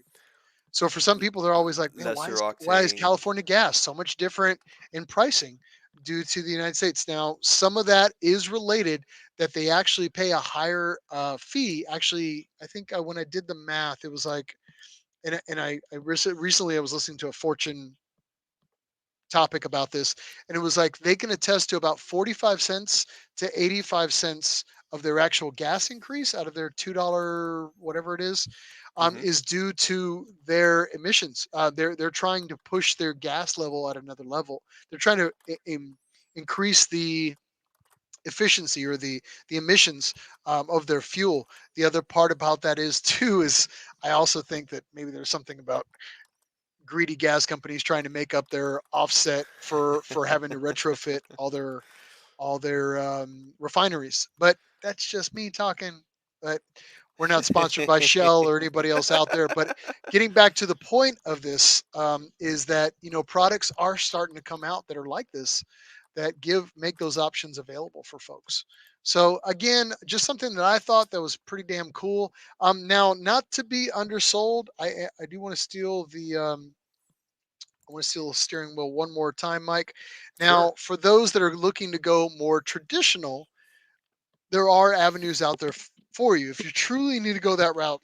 Now, this is another company that I actually came up with, that I found when we were at ZCon. This is through S30 World. They Okay. actually sell your more traditional tanks. That's the one I Um, remember. Yeah, that one. and this is the one that you would probably know and recognize. And quite honestly, I mean, they make a lot of availability for tanks. I mean, they downright get to every single model, they all the transitions into all the damn years. That But again, price for the most part is about the same. There are some differences or cost effectiveness, um, depending on the year or availability. But again, And yeah, and like he said, uh, no matter which tank it is, whether it's a traditional steel tank or this composite tank, this is 2022. Let's say in general is the first year that either of them have been available to the consumer. So which is a huge benefit for S30 owners. Uh, But uh, again, yeah, yeah, check those two folks out. This is S30 World. Again, the other one out there was oh my God, was the I just forgot the name, the oh god, vintage tanks. vintage So tanks. yeah. Yes. So again, check both those guys out if you Yeah. if you're seriously interested in that. But again, for our S30 brothers out there, we figured we would just kind of throw that out there for you. But again, I just thought it was really cool products out there that I Yeah. wanted to make sure people knew about. So I think that's Very gonna be cool. my shut up and take my money, man. I'm cool with that. So Cool, man. Cool. Good one. Good one. We'll have more for you guys. As we go. Of course, these segments we sort of what would you say? They kind of revolve a little once every once in a while. So we'll be sure to come back with more products for you guys yeah, in the future. Let's go ahead and get into our next segment, though. This is a fun one, of course, Miles. We like to go ahead and just relax. What do I normally do? We go ahead and get into our parking lot vibe, just relaxing. This is a part of the show where we've already said that we want what we've wanted to say, and this is where everybody's gone and it's an empty parking lot, and we're just gonna talk cars. Though this is back yeah. alley chat, But before we and get back alley chat, yeah, let's go to the crowd. We got some people that wanted to jump in. sure. JLE wanted to mention GTEC. Actually, they got a 370Z or excuse me, a Z33, Z34 rear knuckle with all new kinematics. So yeah, we can give them a little shout out. I You know want to what? We'll look set into it up. that. Yeah, Yeah, we we'll we look into it. Set it up for the next one. we We have can do a promoted whole. G Tech before. They've had some good products, so yeah, let's Yeah, look into that one. we have before as well. But yes, we will give a shout out, Jay Lee. Thank you for the heads up. Well, it's on our radar. See, that's how it happens, folks. You send Yes, us links, and boom, it's on our radar. And he goes, Forrest wanted to chime in and say, the problem is that the liner can come loose with ethanol lining. He's 100% accurate. Ethanol City. Um, Yep. it starts with the liner, and then it finds its way into all the other goodies. So we're starting to see that with for Z32 people that are like me and Mike, that's very much becoming a big issue with us for our Uh, tanks right now. So vintage tanks, if you're out there, make a damn tank for us too as well while you're at it. woo. So Yep, that's a good point. so Yeah, it's like so it's like it's like a condition of anybody who gets older. You're like, man, it's it, coming. I know this that it pops, it it pops. pops. Yeah, it's like I know it's coming one day, and it does, and you're like, yeah, Yeah, that's what happens. I guess that's that's just what it. happens. Yeah. And no one try. Well, people try to fix it. Unlike some health terms, they just say Okay. doctors just say, You gotta "Oh, it just starts to happen." stretch me. Yeah, I'm gonna stretch yeah. it. Just take a bunch of Advil each day. You're fine. This is, isn't that gonna hurt my liver, doc? You Oh don't want yeah, your back? eventually. But I mean, what do you like more? You want to weigh that out? Your Does your kidneys versus your back. Yeah. does your back hurt? No, Well, there you go. but I pee blood now. Eh, give and take. Give and take. Give and Life's a take. balance. You'll, Life's a balance. you'll make more. Don't worry. You make your urine or more blood? More blood. Both. Oh, yeah, I got you. All right. So on this, we're actually going to get into a little bit into back alley chat, and really what this has always been something that me and Mike came up with because it's like every time we go to a Z event or we go to a club meeting, it's always like 5 or 10 of us in a circle or maybe around an engine bay, and we're all just kind of talking cars. We're nerding out on cars. And this is why we call it back alley chat, because it's just us talking in a dark alley or a parking lot somewhere all night long about the dumbest of stuff. And Yeah. we have the dumbest of topics and the coolest of topics, I think. One of the cool things to talk about here tonight. Yes. Now, Mike, you came Yeah. up with this I because did. you've been oogling, and we've been kind of competing Yes. with purchases On eBay. and on Would eBay you say for a that's how? long time. Yes, and that's how it sparked with me because in the last episode we were talking about what do we normally look for with eBay. You mentioned some clothing, vintage clothing. I was thinking about some discontinued parts. Well, somewhere after our last episode, I just got the bug and I went looking. I was like, what is there that's out there that I don't know much about? And I went into this black hole of just, and I learned a Yep. lot of things that I didn't know before. And it honestly it pertained to Nissan and probably one of my second or third favorite things, which is video games in general. And so this back alley chat that we want to talk about is Nissan's relationship with video games and arcade games throughout the last 40 50 years, honestly. The connection that Nissan has made, and I'm not talking like we all know like Gran Turismo, whatever it may be, they've licensed a model. No, I'm talking where there was a um, uh, prevalent presence that Nissan had in specific video games. And we've got three good examples. Miles, I can say that aside from Nissan, by the way, we are arcade enthusiasts. We've gone to the local arcades uh, a number of times in the past, even just on a Yeah, whim. you mean anytime we're doing a road trip, it's usually going to be arcade or car museum Go karts or are the or third. or a junkyard. I mean, that's it. That's it. Yeah, It's if you want to be on tour with us, I mean, as a roadie with us, that's it. It's yeah, video games. It's car museums, racetracks, and and junkyards. That's it. That's yep, all we yep. do. And That's so, really it, but man. I mean, and so but it, yeah. getting into the video games, give them a little backstory on Nissan's history in video games. Well, I mean, actually, after doing all this research, I did find a really good article. And let's sort of preface this. I'll share my screen on this as well. There were a number of times that Nissan has gotten into the video game world and the arcade world. Actually, according to Jalopnik in their article, which was, oh God, about a while back, actually, Datsun, not even not even Nissan. This was during the Datsun days. Datsun was the first car maker to officially brand a video game, and so we're going to start with that. We're going to talk about during this time. Now, of course, cars and video games in general go hand in hand very, very commonly these days. Now, this is talking way back, even in 1976, and this is back when the Datsun 280Z was just coming out, and specifically, we saw and we've seen this many times before. There was a Zap model of the 280Z. It was the yellow Z with accents on the car, which made it a Zap model.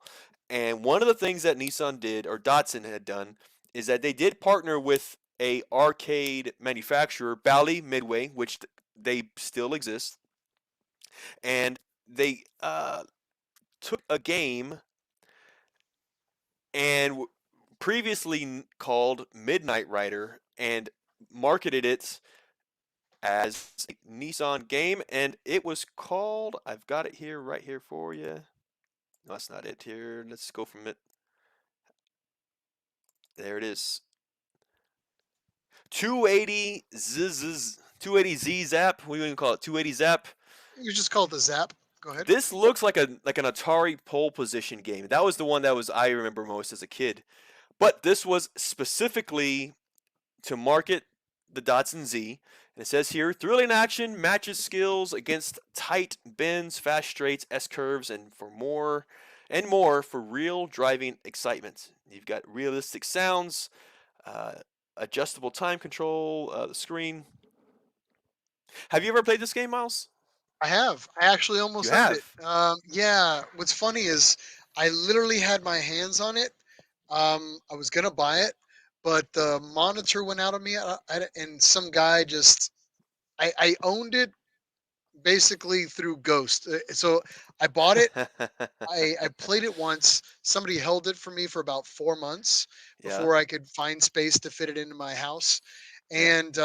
And then the guy just said, "Hey, there's somebody here that really wants this. He wants to give you $100 just to buy it." And he bought it. So that guy bought it underneath me and gave me $100. So he gave me all my money back plus $100. And I Ooh. sold it at the time. And keep in mind, this was 2001, Yeah, 2002. Yeah, and yeah. I sold it. And for those that never played it, it's kind of like driving in an autocross setting. And I have to say, it's one of the most difficult. Yeah, that's exactly This what is it it right is. here. Yeah. That's it right there. And it's probably one of the most difficult vehicle driving games that Yeah. I've ever had to drive on because there's nothing, there's no markers. That's it. That's the Yeah. guy. It's so archaic. Now I'm gonna drop a little knowledge bomb on you. Do you know Okay. what ZAP stood for and why they marketed it this time? I am. You got me.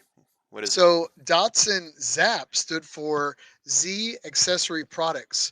So these were all of the stickers, which is why you see the yellow ZAP with all the stickers on it, Yeah. all the bumper brackets that those really old nerdy Datsun S30 bumpers. If those are your thing, my Yeah. apologies.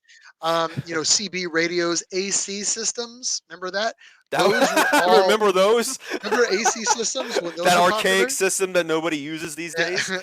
But your floor mats, the keep trucking, Yeah.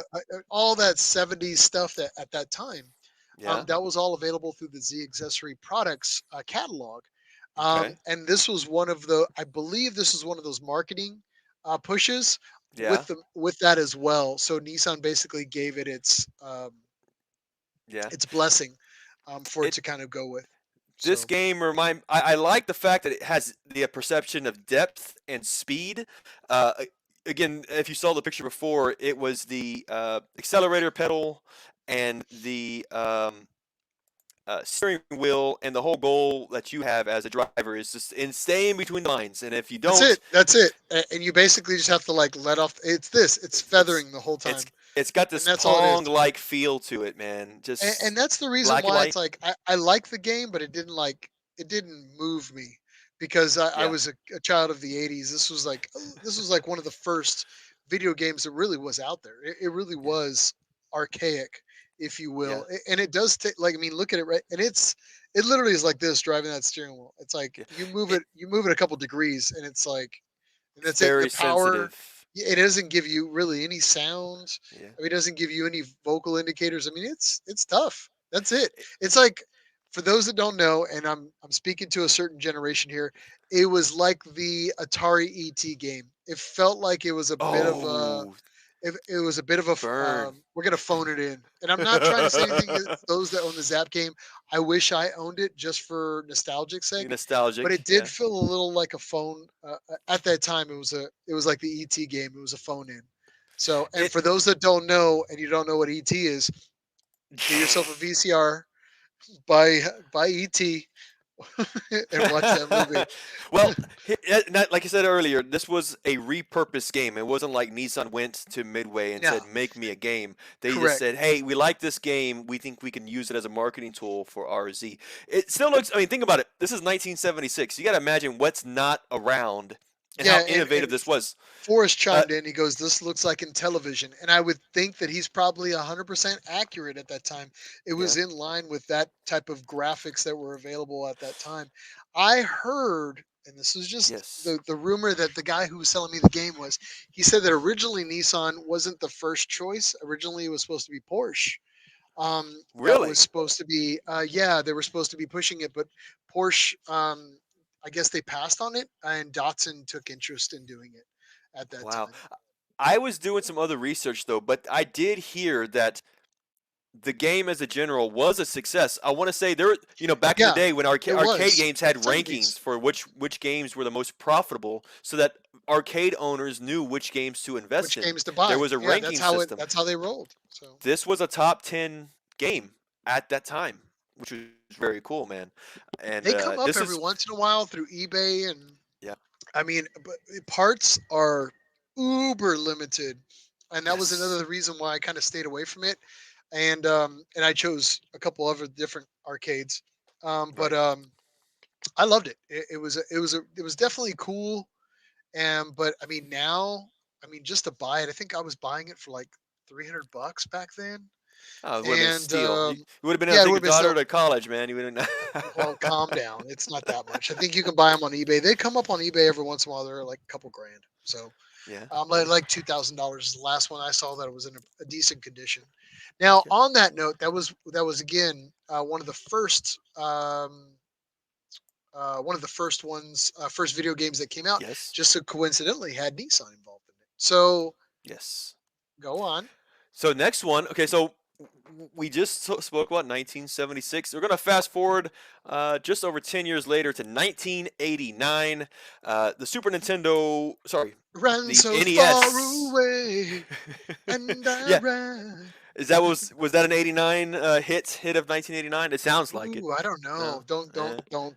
Okay. Somebody look that up. Flock That's of a seagulls ran so far away. what Tell year? me when it was. Did you have the So flock of seagulls hairdo? Is that what you're saying? you know what?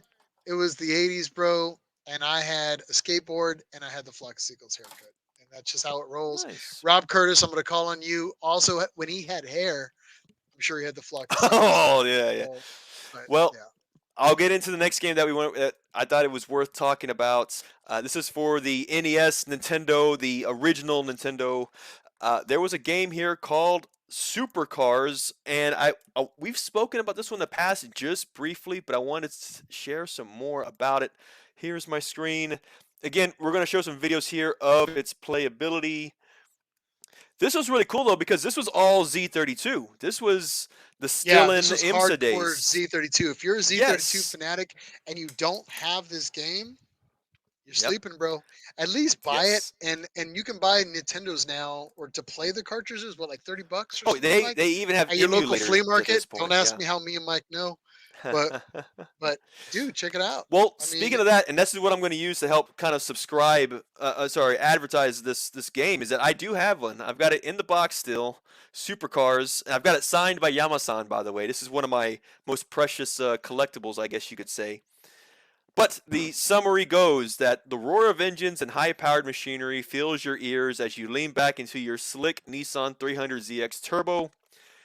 It's you against the best drivers in the world in a race for money, glory, and the supreme championship. It yeah, says buy extras at the garage, such as turbochargers, missiles, and retro brakes to soup up your car. Missiles. missiles. Am I smell? Yeah. That was a standard Nismo option That's back in extras the day. in the garage. You can get Yeah, missiles and every retro garage should have brakes. missiles. I'm just telling you right Uh, now. weave and blast your way through the opponents and wind your way past oil slicks and dirt piles to reach the finish line. So if you think you've got the guts to handle the speed and competition of a race track, take a spin in the fastest game fastest game of the century, supercars. That's what this thing Yes. says in the back end. Now, can I say something? Now, Yeah. for those that don't know, you're obviously watching the visual footage of this, right? Yes. Where else is it represented by Nissan? You see what I mean? Well, it's It's this. all in, it was all in the marketing. And for those that Yes. ever bought into it, they got Yeah. duped. You got duped, son. This There was reminds me nothing. of yeah. This Yeah. reminds me of like a combination of RC Pro Am, which was a very fun game at the time. That Yeah. top view, and then it also reminds me of the early Grand Theft Auto. Remember when it was just a top view Oh, the first Grand Theft Auto where driving, yeah, one and yeah. two, I Or think. It's got also there's that yeah. Sprint. Remember that one? Ooh, That was a good one. yes, And then the the other one they started off putting road the challenge. Nitro Off-Road Challenge. I think it was like Stewart or something. Yes, Yeah, we played that. We we did. anytime that yeah, well, anytime that comes up, you and I have a challenge and we always play We it. always So, play that game whenever we find it. Yes, we do. Yes, we but do. So moving along. yes, So, all yes, right, yes, tell them yes. what's next in the lineage because I know we're starting to get into my stuff that I like. Yes, yes, yes, yes. So the next game that we found that kind of relayed into what Nissan was involved with video games. Actually, this is the fun one. This is the one that we actually used as the promotion for this episode, and I'll Ah, share it right here. Now you may have noticed our faces, our sweet mugs on this advertisement. This was a game, yeah. For if you video didn't game. know, yeah, we kind of we Easter egg that a little bit for those that don't know. Yeah, So there's obviously my face and then Mike's face to the right. it sure And was, man. we were trying to get, I was trying to Photoshop the lady at the very top with Yeah. the headphone. I was Uh-huh. trying to get, I was trying to get that to come through so I could put Ion's face there, but it Yep. didn't work out. Yeah. Ah, no way, no way. No, Yes. I would have photoshopped him in. Maybe I still will, but I don't know. Yeah. We'll go from there. But Now this this is game actually a special criminal investigation made by Taito, the company, and sure this is was. actually one of my favorite games as a kid. I sunk a ridiculous amount of quarters into this game. Yeah, this came out in 1992, and you have this game. This was the first. This was actually when I first time I walked into your garage. I saw this arcade game sitting on the side, and it didn't occur to me because I had no idea. But obviously, you've known about I this for a still own very that to long this time. day. Yeah, what's crazy is so as a kid, this game was only available in so many places in San Antonio where I live, and it you would find it once in a blue moon. And I went to the same place that still had this arcade at Yeah, the restaurant that I used to go it to was and in a play it. restaurant. It It wasn't was in even a an restaurant arcade. called Maggie's. It was a bar, and it was next to Ah. the restroom. And it was just this. It was a sad old Star Wars game, Yeah. and one other like really sad like Logan's Run. Anyway, this game was sitting there and it was the same game from like a decade and I had played that. I probably sunk. What's crazy is they got me, right? So I bought the game and I told the owner I was like, "Hey, I'm not drunk right now. I want to buy that arcade game that's over there by the bathroom." And he was like, and he saw that I had the shirt on, the Z. I probably had like a Z shirt on at the time. And he Yeah. was like, "Oh, we need to start getting rid of those anyway." I was like, "Okay." He goes, "I want you to take all three of them." And I was like, "I don't Whoa. need all three. I just need the one." He goes, "You don't understand. Take all three. I'll pay you for taking all three." So I had to buy all three. I Mm-hmm. think I bought them all three for like $300, and I That's a hell of a but deal. I mean, but the thing is, I probably dumped $300 in quarters as a child into that freaking game because I played it so freaking much. Anyway, I I ended up imagine. I had to buy vis- all of them, and I Yeah. ended up like selling the other two because I had zero interest in them because I I only wanted this imagine. one. I imagine you at let's say in your early 20s playing this game at a bar and like some girl's trying to flirt with you. She's drunk and you're like so focused in this game, and she's like trying to come on to Yeah, you, and you're like, can't talk playing. I talk Gotta playing drive the Z. Or something like. now. Now that we're talking about the game, so again, this is one of my Yeah. favorite games to in the world to play.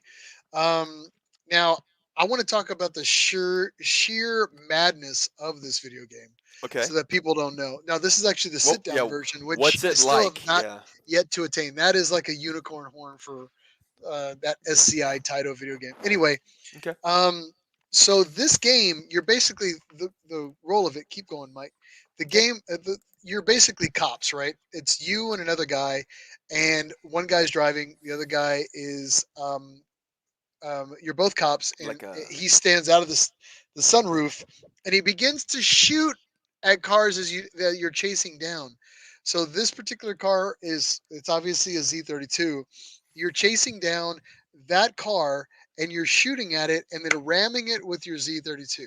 Wow. That's the game. Now you have a low gear, a high gear, and then you have a turbo boost. You get three turbo boosts per life, right? And then when you kick it Yeah. on, they like swirl on the left hand side. It's super cool. Now, the crazy aspect of this is you're driving. Imagine this: you're driving on a road, and then you're shooting at Yeah. a car that you're trying to get to slow Well, down, right? yeah. And then a helicopter comes by every once in a while and drops down a bazooka, so you can just shoot that on the highway. So the sheer madness of it is kind of up there. So this well, is actually from the NES version of that game, or well, the Sega version of it. and that's what I was wondering though, man, because this game, it the absurdity for one, and then you're doing so much. Not only are you as a person who's playing the game, you're trying to drive the car, Drive, shift from low and high gears, and then shift. you're also shooting a gun and then catch a bazooka from time to time. Yes, like I thought, because the arcade game that you have, the console, Mhm. I thought it was a two-player game, but it's not. It's a one-player game, so you're doing both of these things at the same time. Is that Yep, right? yep. You're That's doing both of them. freaking It's nuts. kind of like Sega's Outrun, but with Yes, shooting and it turbos. it reminded me of Outrun, this game, and then when you mentioned the parachutes with the weapons and whatnot, it reminds me of the old game called Spy Hunter, which was a game where very similar. You find an opportunity to run over certain items that you would then Yeah, acquire to and use Jay Lee said it against your right. enemy. 1982. He might be right. Yeah, because what's crazy is a few things here is this Z came out. This game came out before the Z was launched, believe it or not, the Z32. Hmm. So if you look at like some of the artwork that's in it, it's Yeah. not quite right with the Z32 because Uh, um, because they didn't have everything at the time. So there's okay. little details like the wheels The wheels here, right and I there. see the little JDM markers. That's Japanese model, I would Yeah, imagine. exactly. Is So that some of yeah? it's like right, some of it's dead on, but there's Well, these like little Easter eggs of just not quite right, and it's yeah. because the game actually apparently came out on the like on the precipice of the game or the unlocking Well, of the I guess it's very similar to car. what Dotson did with the 280 Zap game. Is that it There you was used go. as a marketing tool for the car, so it wasn't Nissan's first time And trying then that out. yeah, But it's a great game. Like I said, I enjoy it. If you get a chance, you can play it. I think you can play it through Sega well, for the common man if you don't want to play with the arcade setup. So that's honestly again part of that wormhole that I went through after our last episode. yeah. I went to eBay and I was looking and I got into the whole SCI thing and I knew the game was produced by Sega, but I didn't know whether or not it actually was sold for the Sega console. And honestly, it It wasn't. It was. wasn't sold for the What? Genesis. Well, What? it wasn't sold for the Genesis in the US, but it was sold in the UK for the Sega Master System, which you might call the Gen 1 version of the Genesis. Ooh, Yeah, fancy. yeah. But I went ahead and took a risk and I bought one. I just got it in the mail yesterday. I've got it Dude, right here. Yeah, check this out, dude. This thing it still has the tag for when they held it on the damn rack at the Toys R Us or wherever it you're a was. You know what I mean? connoisseur, Mike. You're a Yes, connoisseur.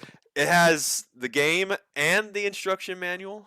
I went ahead and got that. Ah, And according to what the advertisement said on eBay, this is a region-free version, which means I can play it on my US Sega Genesis. You're gonna So I'm find going to out pretty find quick. out this next week whether or not that is actually true. Fast forward to And Mike, who hasn't slept in 4 weeks, and he's just been playing this continuously. this is going to be my new favorite game, man. I'm going to spend a lot of time mastering this thing. And so the next time we play It's this thing, I'm it's a going to tough beat game. your. I'm telling you. Yeah. Well, it's not the hardest thing in the world, but if you have the Yeah. difficulty cranked up all the way to the top, and you're a baller like me, I'm telling you, Yeah. it's the way to go. But so yeah, again, just something really cool that we thought we would share with everybody. Now, again, for those that don't know, Nissan continued on its efforts in a lot of the video game world. Now, for those that don't know, the GT Academy, Good point. High Cotter. You're talking about High when Cotter? well, GT Academy came out with Sony PlayStation, and that was Yes. a collective between them, between the two of them. So Sony PlayStation and Nissan got together to basically create a show, if you will, at the time. But what they were doing is they were trying to find the best of the best when it came to drivers for the simulations that were coming out at the time. And one Ah, of our good friends, Brian Highcotter, was one of the first people. He won that championship, and actually, I did. met him shortly Awesome after guy. winning that on his Yeah. tour. When I think the Nismo Performance Academy, Brian was on that tour promoting the GTR at the time and the new 370Z, and hell of a nice guy at that time. Now he's what I would call a good friend, and but what we would call a good friend. But yeah, I mean, Nissan has no shortage of identifying those potential marketing avenues, and so I think that'll. I'm hoping that'll kind of continue, and with the new God. The new Gran Turismo that just came out, Nissan Yeah. actually has they have a pretty predominant Z spec, Z only GTR family racing, which is kind of why I wore the shirt tonight. But they have Ah. a heavy GTR fan favorite with a lot of with that series that came out. So I'm sure Nissan is going to continue making the smart moves in that world. So moving on. Very, very cool, man. But yeah, we went a little long on that one. But yeah, so really, that's kind of everything that we wanted to talk about. Let's cover events real quick. Now, happening actually, I guess we could call it almost right now, Yep. is the As we speak, 17th annual Z Nationals. Mike, you want to talk a little bit about that? I sure do. Let's talk about it here. 17th annual Z Nationals happening in the Atlanta, Georgia area. This is being hosted by Z1 Motorsports. Again, our buddies Ion and Rob, the ones we mentioned earlier that were bombing. What would you say? Bombarding our phones. They're actually preparing for the event, which starts tomorrow morning at the track day. Z Nationals is a 2-day event. Begins tomorrow at the Atlanta Motorsports Park, north of Atlanta. Went ahead and got the ad on this one as well. Second day will be on Saturday at Z1 headquarters. That is just west of Atlanta, and that's going to have a amazing, good time. You've got a car show. You've got vendors, sponsors on hand that you can speak with in person. You've got a amazing giveaway raffle item door prizes. You could say over $30,000 in product that they will be giving away through the uh, door prize system, I guess you could say. The new 600Z, as they called it, amazing new Z car will be on display. They're actually giving away track. You can sit as a passenger on this car on the track day tomorrow. Uh, so if for those of you that are in the area and lucky enough to go out to the track day, again, as a spectator, it is free to go. The same thing goes for the car show at the headquarters. It's only to participate that it really begins to cost you Yeah. money. So if you're in the area and you've got some time off, check this thing out, have some fun. There's going to be this again, the 17th annual. It's no small event at this point. It is going to be packed. It's going to be a great, great time. In fact, Z1 has a an artist musician group playing in near their headquarters that Saturday night, in the same town that they're based out of. So they've got a lot of good things being planned. You really don't want to miss it if you have the opportunity to go check it out. Znationals.com. You can get more information on this thing. Very good. Some really good times. So Yeah, yes. we're not going to go too much into events, quite honestly, because a lot of the events right now are kind of winding through. Pumpkin spice, Oh yeah. Branson pumpkin spice latte had just finished up here. As of late, again, kudos to those guys for doing Branson's E-Fest 2 times a year. Wish we would have made it. It's on our list. We'll try to make it. We'll continue to keep you updated with new events that kind of come through. I did want to give one shout out, though, Oh. to a good friend of ours that just had a birthday. Oh. And I wanted to just give a shout out. Mike, go ahead and give me that steering wheel. Oh no. And this is to our good buddy Chris Carl, who is the executive director for the ZCCA. Again, a very hardworking gentleman. Obviously, on his free time, he does whatever he feels he needs to relax. But again, I just wanted to give a big shout out to Chris for everything he does for the community. We couldn't do a lot without him. And again, I just wanted to give him a solid shout out and Miles with wanted the to thank face him. app. Yeah, yeah. Definitely want to give him a shout out. He does a lot. He does very much, a lot for the community for sure. I'm sure Happy he's birthday, gonna buddy! I hope you enjoyed it. happy That birthday to him. this was So Miles, not me. So you go ahead and persecute him. happy 70th birthday, man. Appreciate that. So Oh, so brutal. yeah, so brutal. So, Yeah, yeah, but yeah. yeah, I honestly, man, I'm gonna say that's a wrap. We're coming on the 2 hour time period, and I'm cool with not talking to you anymore. Right, And it's been we've hit our so mark. We've hit our mark. We can't. 2 hours seems to be a sweet spot for us, whether that's fortunate or unfortunate. But it's very, very yeah, good, man. We it's we like get we a definitely get good everything we want to book, say. bad show, This has been a halfway good show. decent movie. Yeah. I've So, I've enjoyed this.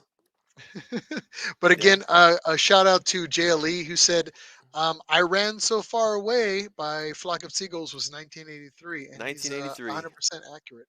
So He also says kudos that to you him. need another beer. Are you out? Let me see here. Daddy's getting low, so Ah. I'll be all right. For a man surviving the Ebola virus, I'm You're doing okay. all right, you So think? I'm on my 2 beers. I'm good. So. Okay. But yeah, again, I just want to give a shout out to everybody on us. A reminder to like, share, subscribe. If you have events, weird history, or if you just have a good human peace story, human interest piece story, let us know. Or if you have somebody out there who's a small business owner in the Nissan or Datsun Infinity community, and you want to give them a shout out and tell us about their business, that's what we're here for. We definitely can provide that to them. Again, just contacted us. You can contact us through social media or send us an email at info@nissannerd.com. Yes, But yes, we are and then available. I'm sorry. Yes, we've actually done. I think personally, over the last few weeks, we've done a lot better with our Instagram in terms of doing some promotions, yeah, responding to we're fighting messages. tooth and nail on the Instagram. We love I feel pretty Facebook. good, We're old honestly. Yeah. people, but we are starting to update the Instagram, and it's crazy. It's like it's growing exponentially so quickly. But we'll continue to try to update our IG page, and we'll keep you guys updated as we move forward from here. But again, Absolutely. shout out to everybody. Again, you subscribing, sharing our podcast is only going to Tell help your grow our friends. community. Yes, yes, Tell yes. your friends. So again, thank you to everybody for joining us tonight. We Yes. know it's a long endeavor to be on with us, but again, kudos to everybody for being on with us tonight. All the comments. Yep. A big shout out to Rob, Ion, and the rest of the boys that are getting sloshed at the the pre Z Nats. The pre-Z Brian Settle, Nationals. Brian Yeah. Settle out there. Don't get Yeah. too drunk. Have fun, Um, guys. Yeah. because you got Be, long hair and you look too pretty. you've got Yeah. he's that those that Friday morning drivers meeting is going to be Meeting. pretty Oh, rough. Every so morning before a track day, it's that early morning meeting. They're going to be in there with sunglasses and just yeah. trying to Don't be that keep guy. keep it together, right? Don't Yeah. be. You guys be safe out there. I hope all you guys have a good, safe weekend. Hope you all get home safe. Yeah. And again, for those that have an opportunity, make it out to Z Nats if it's in your neck of the woods. Other than that, I want to say again, thank you to everybody. That's it. I'm signing off. Until then, get in your Yes. garage, do something cool. Let's go for it, man. Let's go ahead and close this one out, Miles. I've got a little bit left. I think I know you might as well. Let's pull a con by again for you guys with us. Join it if you got it. Let's say cheers. Yeah. Mm-mm-mm. Oh, let's finish this up here.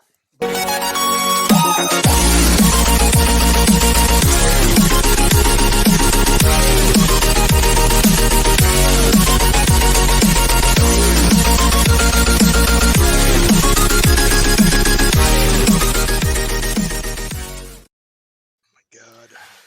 Whoo! I swear to God. Thanks, guys. Yeah, I God. I forgot Mhm. to say two things. One was Brad, if you finished your lunch, I hope it was good. His lunch break in Australia. Let's go ahead and say hi to Oh him, right? yeah, I forgot Brad. Uh, Poor guy. I'm sure if he took a 2-hour lunch break, he'd be fired by now. But I'm sure the yeah. first half of your lunch was great, man. Yeah. So The other thing is, I don't know about you, Miles. I forgot to mention it earlier. After we wrap up here, man, I am packing a bag, and in less than 12 hours from now, I'm driving to Austin. Formula One U.S. Grand Prix is happening this weekend, and guess who's got a seat? And guess who's got two thumbs? This guy. aw. I'm going to F1, baby, I'll be and in we're a gonna check that garage out. working on cars. So that's just how I roll. Oh, So that's good. That is good. You working on anything in particular? well, uh yeah, I'm working on somebody else's E32, but I got a slick top. Another one. Yes. Ah, God, you have a I'm problem, buying bro. cars. I don't know. I got a Just problem. when I thought you couldn't get any lower, you turn around and do this. I know. And totally redeem yourself. You're so Totally great. redeem yourself. Yeah, yeah, yeah, I yeah. know. Sorry. God. All right, let's go and wrap this up, Yeah, man. yeah. Guys, for the guests, we are getting out of here for real this time. We will see you again soon. Yeah. Again, we'll talk to you Home. soon. Bye. Bye. Bye.